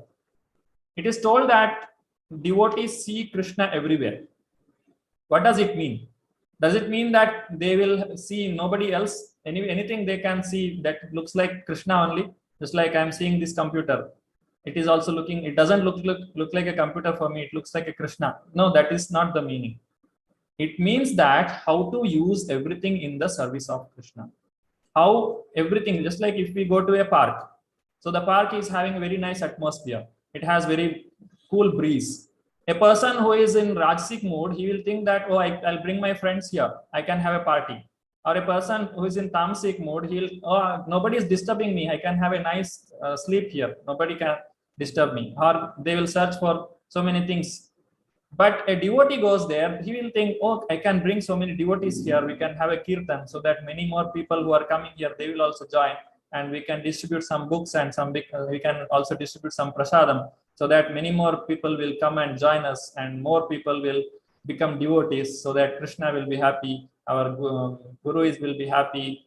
So how to spread Krishna consciousness? This is how we should see Krishna everywhere. This is real meaning of seeing Krishna everywhere.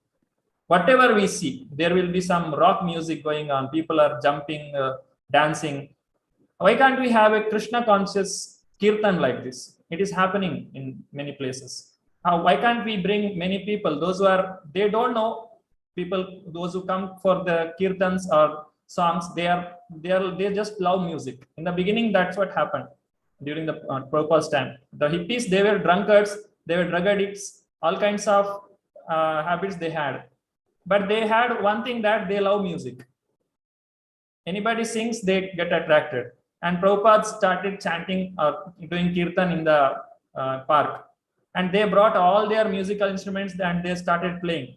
Prabhupada did not obstruct. He just allowed them to be there. So they all started dancing, doing kirtan. Unknowingly, they got purified. Then they came to Krishna consciousness and they advanced in their life.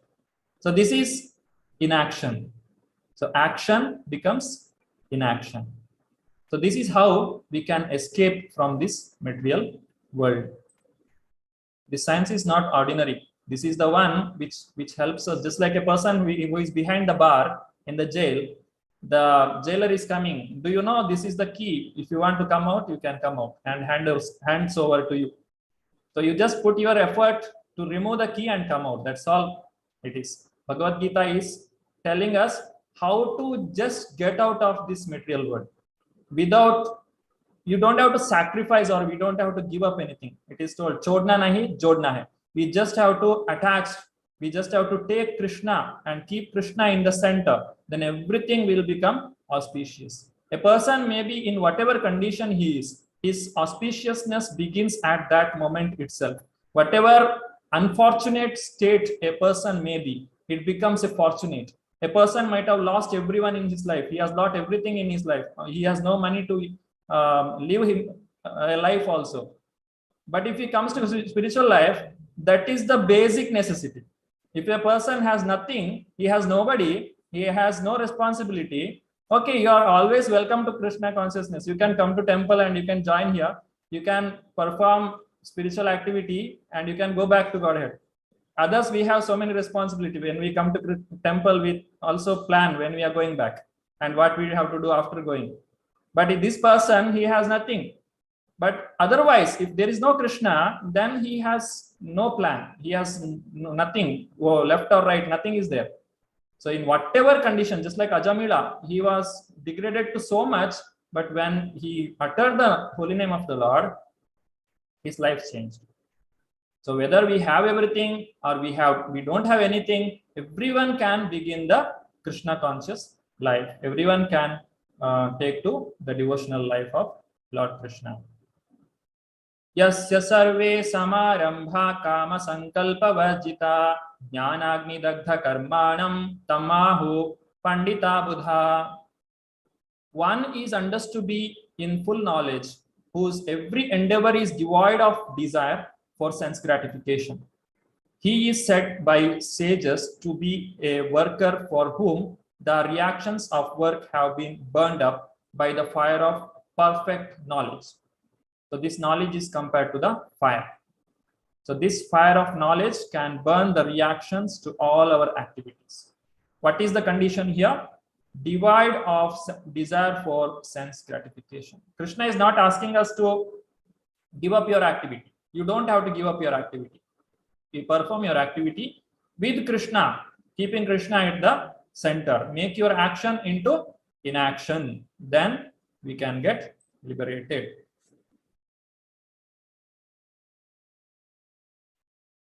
Tyaktva karma phala sangam nitya tripto nirashrayah karmani abhipravrittopi naiva kinchit karoti saha. Abandoning all attachment to the results of his activities, ever satisfied and independent, he performs no fruitive action, although engaged in all kinds of undertakings. So what Krishna is speaking here, even though a person does all kinds of activity, he is not performing no fruitive action. He is not entangled. A soldier in the border, he is protecting the country. He is killing so many enemies of opposite party.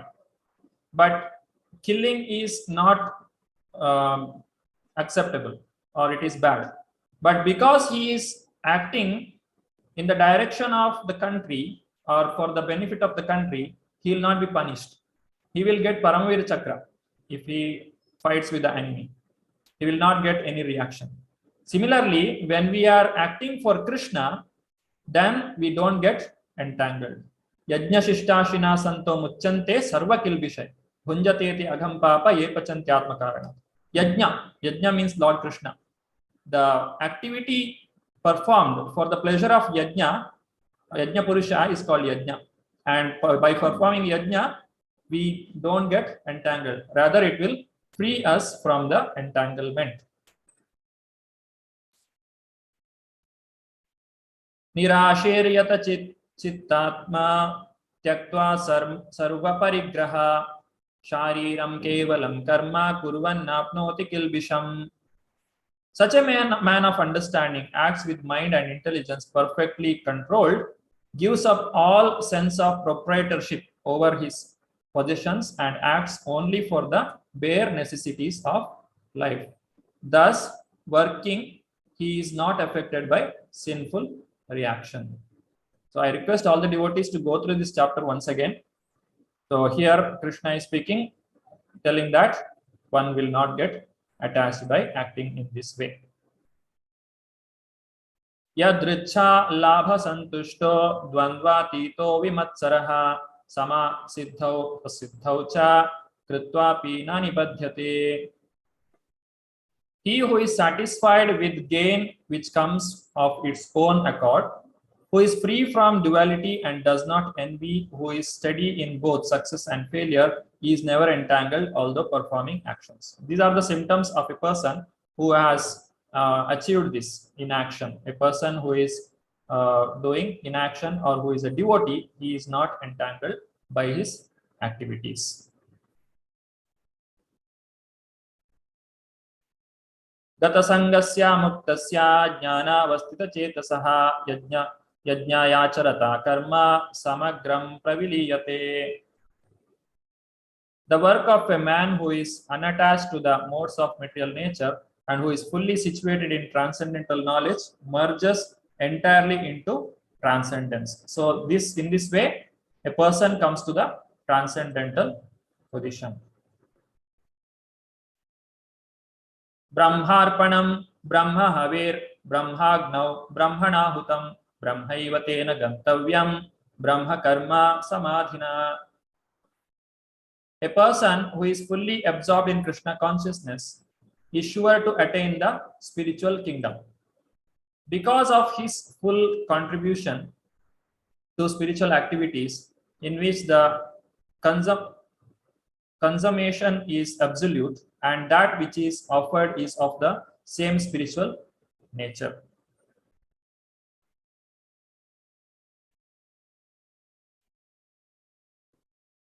Now Krishna is explaining how to perform the yajna. So what is yajna? The inaction.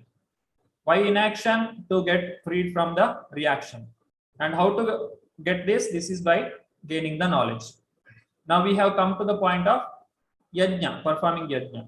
So in this, the 25 to 33, Krishna is explaining how this yajna has to be performed. There are different types of yajna. Daivameva pare yajnam yogina paryupasate brahmagnau apare yajnam yajne naivopajuhvati. Some yogis perfectly worship the demigods by offering different sacrifices to them. And some offer sacrifices in the fire of the Supreme Brahman. So he is starting with the demigod worship. Worshipping the demigods is also kind of yajna.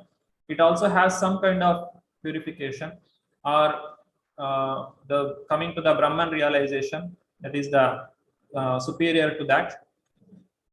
Then further going another level. Shrotavyadrini Shrotradini indriyanyanye sayyamagnishu juhvati shabdadin vishayananya indriyagnishu juhvati.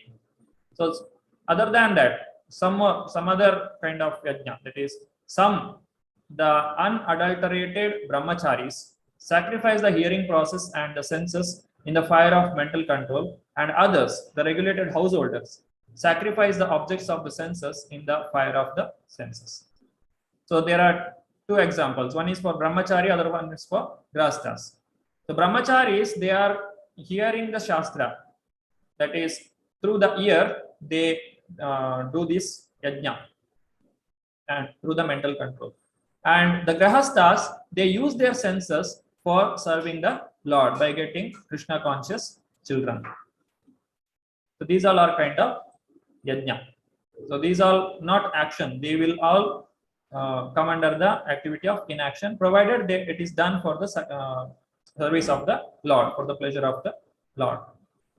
Sarvanindriya karmani prana karmani chapare atma sanyama yogagnao juhvati jnana dipite. Others who are interested in achieving self-realization through control of the mind and senses offer the functions of all the senses and of the life breath as oblation into the fire of the controlled mind. So this is yogi who control all the senses and they do the meditation. This is through the control of the mind. So this will be explained further in the next coming chapter. In the 6th chapter, we'll see. Then further, Dravya yajna, tapo yajna, yoga yajna, tatha pare, swadhyaya yajna, yajnascha, yathaya, sangsita, vrata.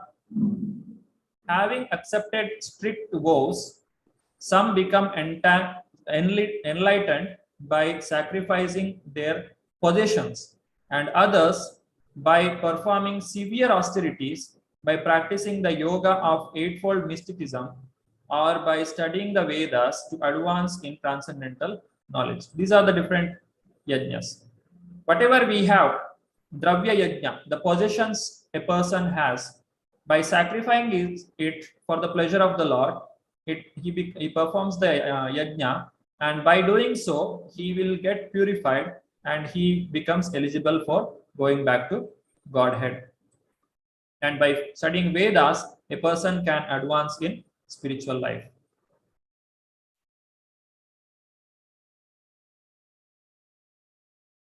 Apane juhvati pranam prane panam tatha pare pranapanagati rudhva pranayama parayana apare niyatahara pranan praneshu juhvati. Still others who are inclined to the process of breath restraint to remain in trance practice by offering the movement of the outgoing breath into the incoming and the incoming breath into the outgoing, and thus at last remain in trance, stopping all breathing. Others curtailing the eating process offer the outgoing breath into itself as a sacrifice. These are the Ashtanga Yoga. It is explained here how Ashtanga Yogi can perform the yajna and he can also get purified. This is a subject of chapter number 6, in that a person, he will do the breath control, that is pranayama and pratyahara. Pranayama means the breath control, pratyahara means the controlling of eating process. It is explained here.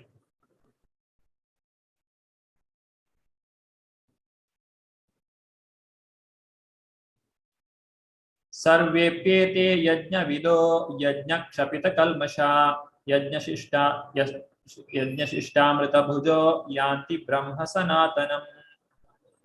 All these performers who know the meaning of sacrifice become cleansed of sinful reactions, and having tasted the nectar of the results of sacrifice, they advance toward the supreme eternal atmosphere. So there is some taste when we perform the yajna. We get, when we satisfy the senses of the Lord, we also get satisfied. So in this way, the person who is engaged in the performance of yajna, he gets purified and he will become eligible for going back to Krishna. Nayam lokosti ayajnasya kutonya kurusattama. So this is the otherwise what will happen. O best of the Kuru dynasty. Without sacrifice, one can never live happily on this planet or in this life. What then of the next? So in the next life also, forget about next life. If you want to be here happy, then you have to do yajna. So yajna, without yajna, we cannot get anna. That is in third chapter we have seen. Anna bhavanti bhutani parjanyadanna sambhavaha. So if we want to eat our food also, we should do yajna, and the same yajna will also help us to get liberated from this material world. Evam bahuvidha yajna vitata brahmano mukhe karmajan vidhitan sarvan evam jnatva vimokshase. All these different types of sacrifice are approved by the Vedas, and all of them are born of different types of work. Knowing them as such, you will become liberated. So this is all accepted by Veda, but Krishna is speaking, and we can perform them and we can get liberated, or we can get the we can escape from this material world. But he is finally concluding here. Shreyan dravya mayad yajnat jnana yajna parantapa sarvam karma kilam partha jnane parisamapyate. O chastiser of the enemy, the sacrifice performed in knowledge is better than the mere sacrifice of material possessions. After all, O son of Pritha, all sacrifices of work culminate in transcendental knowledge. So everything will culminate in knowledge, and a sacrifice done with the knowledge is better than doing it without knowledge. This is like if we simply do some yajna, if we get the yajna done by someone, we don't know what they are doing and why it is done. Because somebody told me it is purifying, it is good, I'm doing it. It is okay. It will also have some kind of purification. But it is better to know the reason behind it and then perform the yajna. So that is the better way of performing yajna. One more thing what we can understand, everything is culminating in transcendental knowledge. So this statement comes from the previous chapter. A person who is doing nishkama karma, or a person does activity for not having any material desire. So we can ask him, why you are doing this? What is the motive for your work? What is the reason for your activity? That is because I get the transcendental knowledge. There is no material result. Whatever activity I do, I don't take any of the result. Anything I don't take, then why should I do the activity? This is the reason. By performing this kind of activity without desiring for material result, material gain, we develop transcendental knowledge, which helps us to go back to Krishna. I'm sorry for doing little fast, because it was like that. So any questions, you can raise your hand.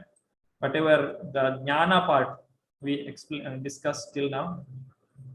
Anybody has any questions? It was little heavy for everyone. I can understand. I request everyone to read this once more and read along with the purport. Dipti Mataji, Hare Krishna. Hare Krishna, Prabhuji. Thank you, Prabhuji. It was a wonderful session.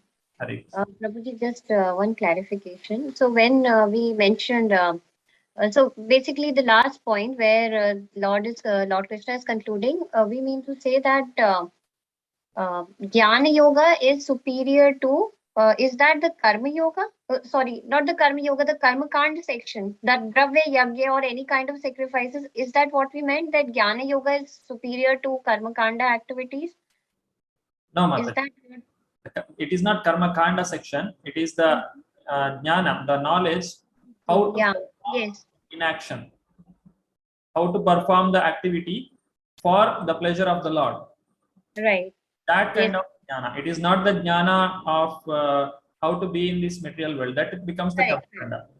Yes, correct. Yes, probably I got it. So basically, what we meant is God is basically telling, Lord Krishna is telling Arjuna that Jnana Yoga is superior to all the other kind of sacrifices, possessions, the material possessions basically that we are referring to, isn't it?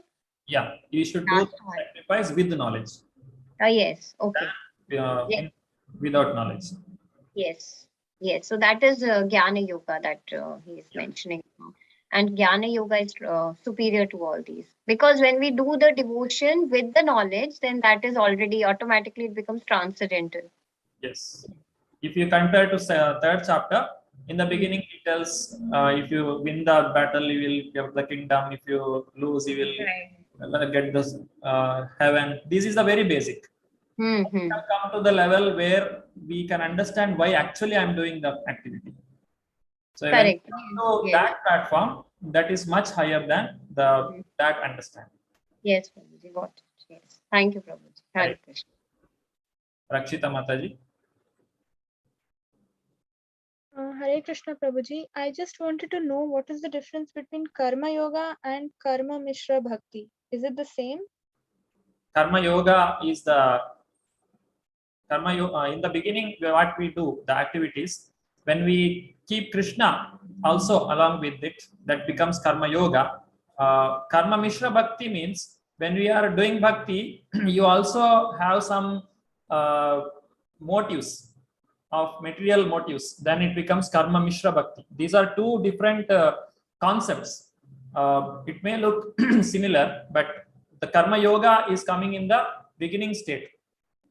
When a person is beginning his spirituality, he will not completely give up everything, but whatever action he is doing, a part of the result he is giving to Krishna, that becomes Karma Yoga.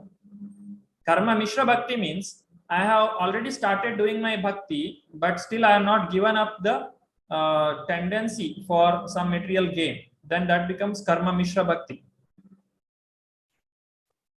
Yes, Prabhuji. This is like your Karma Yoga means you are looking from the lower side, the beginning state of spirituality. Karma Mishra Bhakti means you are looking from the upper side. You are already devotee, but still you are performing some material activities which may not be required. Then I think Karma Yoga will be superior to Karma Mishra Bhakti, right? Because even after becoming a devotee, we still have material motives. Then Karma Yoga is you dovetail everything to the Lord. It's like Nishkama Karma Yoga. This is like saying a person who has come to devotion, he is still again going back to material life or still attaching himself to the material desires is not good. It is better a person who is sincerely following Krishna consciousness, even though he is a beginner. A beginner is better than an advanced, because the advanced he is still having some motives, and the beginner he is very sincere. If you say like that, that is the way what you told her. Yes, So beginner is a beginner, advanced is advanced, but advanced has attachment and beginner is innocent.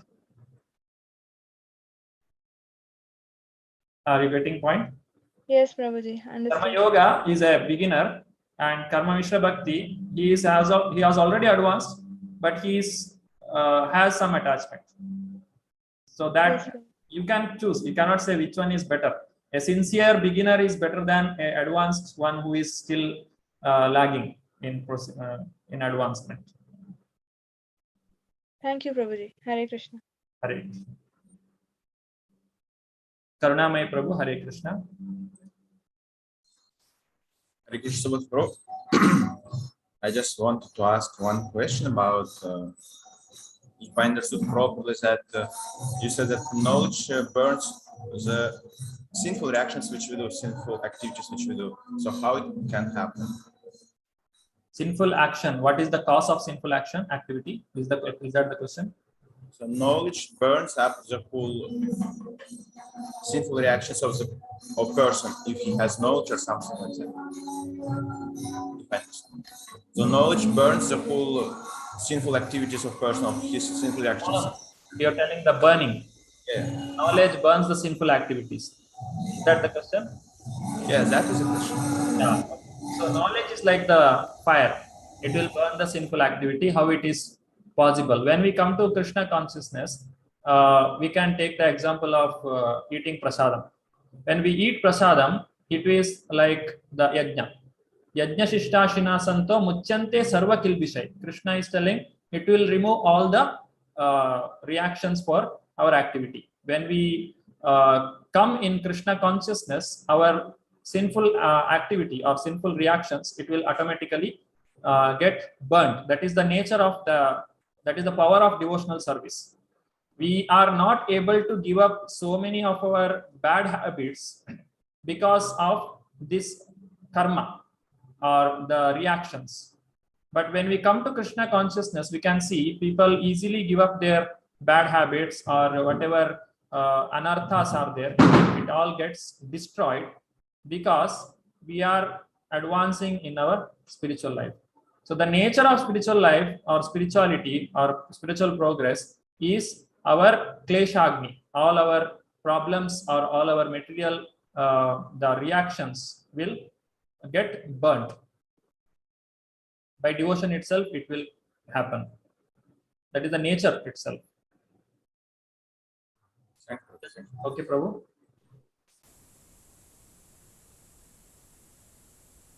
Hare Krishna. Okay, Hare Krishna. Thanks, Prabhu. Thanks, Prabhu. Hare Krishna. Shri Hari Priya Mataji. Hare Krishna, Prabhuji. Hare Krishna. Prabhuji, my question is regarding what Rakshita Mataji said. Like, for example, I have my cousin who has made Srinathji, he has his own business and he has made Srinathji a partner in his firm, and whatever is the proportionate amount which comes, he divides equally among all his partners, and whatever is the share that comes to Thakurji, he gives it in the donation to Srinathji temple in Nathadwara. And he, in their house, they have the entire seva of Srinathji, and he does all the seva accordingly, all Mangala, then Darshan and Bhog, Prasadam, everything. So I want to ask which category it falls into, like where will we place him? And he is very committed to that, and he believes strongly that he exists and he is there as the person who is working with him in his business and everything. Like activity is given to a human being, the same way he's treating Srinathji Thakurji there. So I want to know in which category now he is falling into, whether it is Karma Yoga or it is Karma Mishra Bhakti. He is taking Krishna as also a partner in his business. Yes.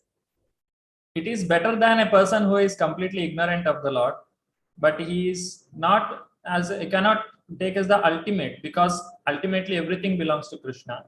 He is telling this is yours and this is mine. That yours and mine concept is there still.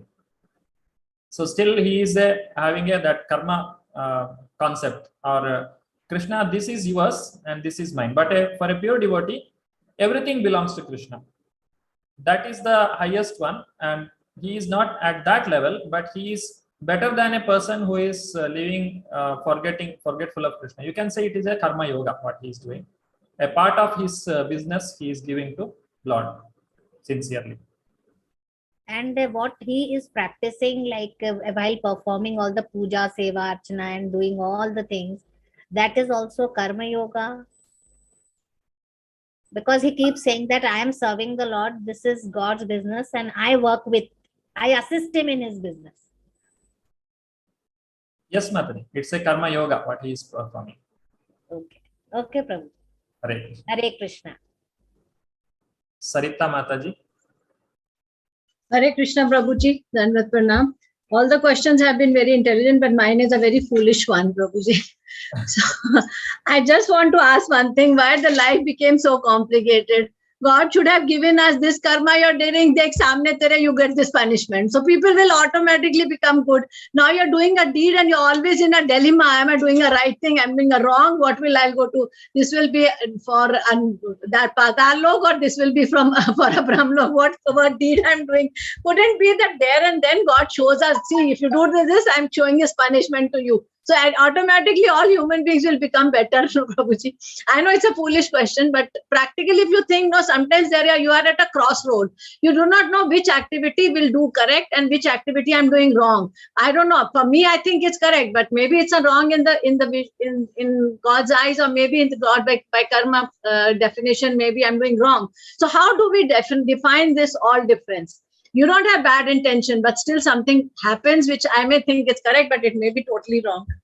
So why didn't God give, no, ye dekhiye kaam kar, isko ye tere ko punishment mila. Then we see everybody and we get a lesson and everybody will sit quietly. Yeah, this is telling like you don't allow the children to think themselves. You don't allow them to grow or be matured. You just keep them, you be next to the child always and keep guiding. Then the child will not grow. It will not develop the maturity. Krishna don't want us to be like that. Krishna just can see, Krishna is so powerful. He can just put some, he can do some magic and take us everyone back to Godhead. Like the dolls he can take. He can convert anybody's mind into anything. But it is not so. He wants us to be treated as a person. And he wants a spontaneous love for him. It is not a compulsion. Love means it should not be compulsive. It should come on its own. He has given all the freedom to us. But he will check how you are behaving. You become mature. You understand how to behave properly. And you learn it. Then you come. Don't come here. After coming here, you don't think of going back. That Krishna is not desired. It doesn't want. He wants us to get ready or learn, get matured, get all the freedom, and you learn how to use it.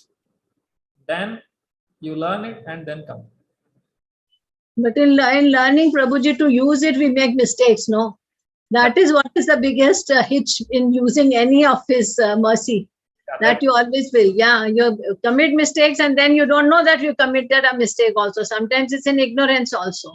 That's where Guru Sadhu Shastra comes into picture. Uska punishment to milega na phir. Guru Sadhu Shastra, these are given just like the Shastra is like the manual. When we buy a mobile, we get a manual, or anything else we buy. There is a manual how to use it. Similarly, when we came to this world, Krishna has created this Shastra, Vedas, and he has sent Guru and Sadhus who will guide us. Those who take the advantage of them, they will get liberated, or they will not get entangled, and others will get entangled. And Prabhuji, what is actually the real knowledge? How do we define it as what is real knowledge? It's only to getting a connection with Lord, or just following his what, as you previously said, to follow the Shastras and what he has assigned for us to. Converting your action into inaction. Okay. That is the knowledge. How do you dovetail your life so that in every step of your life you can remember Krishna? Smartavyam satatam Krishna vismartavyam najatuchit. Sarva vidhi nishedasur yetayorava kinkaraha. Every day, don't always remember Krishna, never forget Krishna. The essence of every Shastra, whatever do's and don'ts are given, the essence is this. Always remember Krishna, never forget Krishna. The Bhakti Shastri course, what we are doing, the level 1, level 2 courses, what we did, every activity, whatever we are doing, but the reading of Bhagavad Gita, attending of Mangala Arati, everything it has one motto or one purpose, means Smartavyam Satatam Krishna Vismartavyam Najat. Always remember Krishna, never forget Krishna. If your knowledge is helping you in this way, that is real knowledge. If your knowledge is not helping, then it is not real knowledge. That answers the first question also then. Yes. To an extent. Yes. Thank you so much. Hare Krishna. Hare Krishna. Sureshwar Priya Mataji. I'm sorry it is getting a little late. I'll finish within 10 minutes. Hare Krishna Prabhuji, I'm just asking you some unrelated question. This question is there in my mind for such a long time. I never asked anybody yet. I'm just putting it in front of you. I just want to know about partial dissolution and total dissolution with reference to Varaha incarnation. Because in the first that Varaha, Shweta Varaha Kalpa, Lord Krishna has appeared as Varaha Murti, and he put Earth into the proper orbit. And later it was told that now that again there is a talk between partial dissolution and total dissolution, what it is exactly, and that red boar is coming to kill Hiranyaksha. Yeah, this is partial dissolution. See that if you understand the timings of Brahma, you can understand this. When Lord Brahma dies, Brahma also has death. Yes. Of his 100 years, after his 100 years, everything is closed. That is complete destruction. And every day of Brahma there is closing. Just like you go to office, morning you open your files and evening you close it, lock it and come back. That is partial destruction. And when we completely give up our job, when we get retirement, then it's complete destruction. For us, it is destruction. For us, the office is closed forever. For Brahma, the Brahmanda is closed. The entire Brahmanda is meant for Brahma's activity. And Brahma is going means everything is dissolved. And every living entity who are present here, they will go to the Karanodakshaya Vishnu's body. In an inactive state, they will remain for some time. So that is complete destruction. And there are two Varaha Avatara. Yes, that is true in Vaivasvata Manvantara 1 and Swayambhuva Manvantara, another one was there. In more detail, you can read Bhagavatam Mataji. You'll get more details. Next time, you please tell me about all these three different types of Mahavishnu. Mahavishnu, Karanodakashaya Vishnu, and Garbhodakashaya. Today, there is no time. Next time, please. Yeah, sure. It's a different topic. We'll do Mataji. And now I just assume that total dissolution, total dissolution means it is the pralaya. One pralaya comes, the entire thing is going back to that samundar, and that is called, isn't it? Total destruction. And partial destruction, the Brahmaloka and some of the higher loka, they are not destroyed. They'll remain. Only the lower planets will get destroyed. Thank you so much, Prabhuji. Hare Krishna. Thank you for a wonderful lecture. Yeah, we will complete our small presentation, whatever remaining now, quickly within 8 minutes. I'm sorry, very sorry for delay. So overview of the chapter. Just because of this one slide, I spoke so much, all this.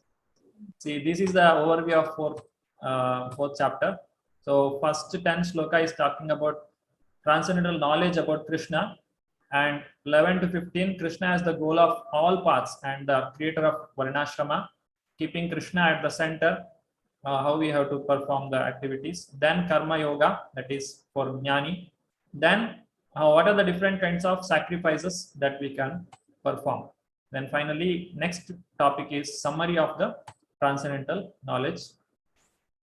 So how to receive the knowledge? This is the final question now. Now knowledge is needed. Everyone agreed. Yes, knowledge is needed. If I want to go back to Krishna. So where to get this knowledge? That is the next question. So Mataji has already asked once. So Guru and Krishna is coming in picture. So Guru is coming here. So who will read this? Please raise your hand.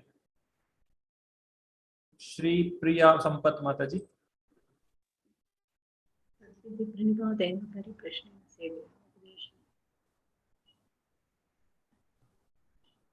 You got muted. Hare Krishna Prabhuji. Tadvidhi pranipatena pariprashnena sevaya upadekshanti te jnanam jnaninas tattvadarshinaha. Just try to learn the truth by approaching a spiritual master. Inquire from him submissively and render service unto him. The self-realized souls can impart knowledge unto you because they have seen the truth. Bhagavad Gita 4.34. Hare Krishna Prabhuji. Hare Krishna. Tattvadarshinaha. Tattvadarshi. Who is a Tattvadarshi?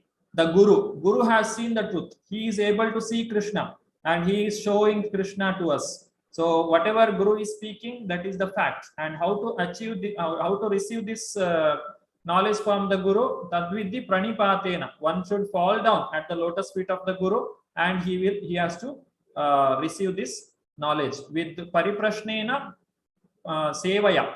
By doing service to the Lord Guru, we have to ask him the questions and then we should get the knowledge. We should not challenge Guru.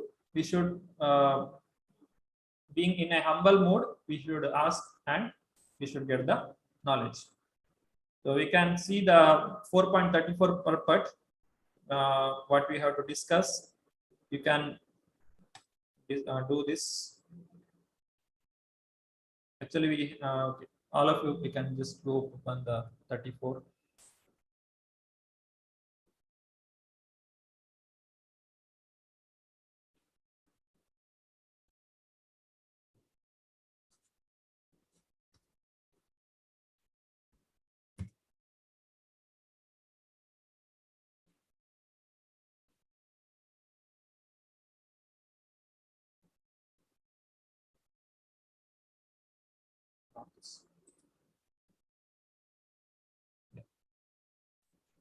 The next sloka.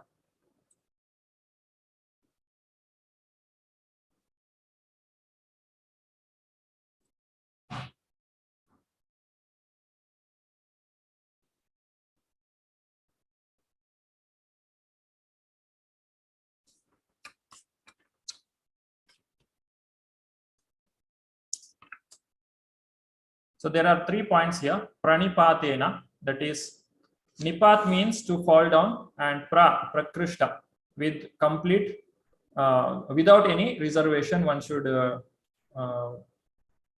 fall down at the lotus feet of the spiritual master. That is complete surrender. And pariprashnena, one should ask the question properly. It is not like blind following. Whatever the guru says, I will accept without any question. And even though I have some doubts, I'll just follow him and I don't ask him. That is wrong. That is called blind following. And there should not be also absurd inquiries. That means unnecessary questions should not be asked, which is not helping us in our spiritual advancement. That also should not happen. Then the sevaya, one should perform seva to the Lord, and then we can advance in the spiritual life. So you can, I request all of you to go through this translation. Finally, what is the conclusion? Anybody likes to read this? Deepti Mataji. Hare Krishna, Prabhuji. Hare Krishna.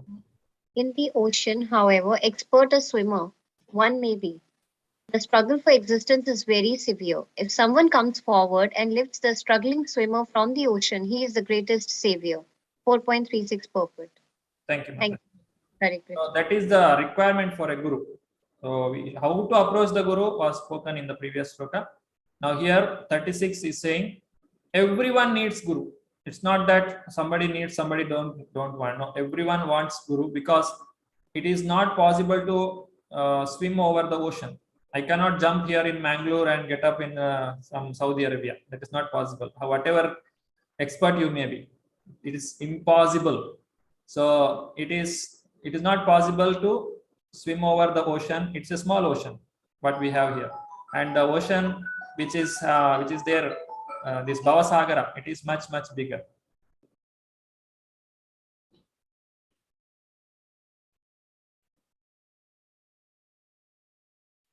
Anybody likes to read? Any volunteers? Giridhar Gopal Prabhu. Hare Krishna, Prabhuji. So we require hundreds and thousands of spiritual masters who have understood that this Krishna science and preach all over the world. Hare Krishna. Hare Krishna. So what Prabhupada is saying here, everyone should come to Krishna consciousness. We need more and more teachers. We need more and more level 1 teachers, level 2 teachers, level 3 teachers, level 4 and Bhakti Shastris, Bhakti Vaibhava, Bhakti Vedanta, and Bhakti Sarvabhauma. These are all the different titles that are given. Srila Prabhupada has designed these studies. So we need more, hundreds and thousands of spiritual masters who have understood this Krishna science in the proper parampara and make more and more people into devotees and preach all over the world. Sarita Mataji. Hare Krishna. Therefore, we have formed this society, and we invite all sincere souls to take part in the society and become a spiritual master and preach this science all over the world. There is great necessity of this knowledge. Bhagavad Gita 4.34 to 3.38, New York, August 17, 1966. Hare Krishna. Thank you, Mataji. So Prabhupada is telling everyone should come forward. It is not that I will preach only when I understood everything. Whatever we understand, we should preach. You don't have to remember all the 700 sloka of Bhagavad Gita to give a class on Bhagavad Gita. Whatever portion you have understood, you distribute that knowledge to others, and Krishna will become happy, Guru will become happy. When Guru and Krishna are pleased, we get more and more opportunities for serving the Guru and Krishna. So with this, we conclude today's Bhakti Shastri class. I am very sorry for delaying by 30 minutes, but it was necessary. It was the summary of 4th chapter. Any questions? Those who want to leave can leave. There is no rule that you have to continue. You can, if you are in a hurry, you can leave. I request. Anybody has any questions, they can raise their hand. And Muralidhar Prabhu, any announcements you have? No, Prabhuji, no announcements. I hope they have filled in their sadhana forms. Yeah. Okay, if there are no more questions, we end today's class here. I thank all the devotees for actively participating in all the activities and coming for today's class. We'll meet in the next week with the 5th chapter. Vancha kalpatarubhyascha kripa sindhubhya eva cha patitanam pavanebhyo vaishnavebhyo namo namah. Anant Koti Vaishnav Vrinda ki jai. Jai. Hare Hare Krishna Prabhuji. Hare Krishna Thank you so Prabhuji. much. Krishna Have a wonderful Prabhuji. day.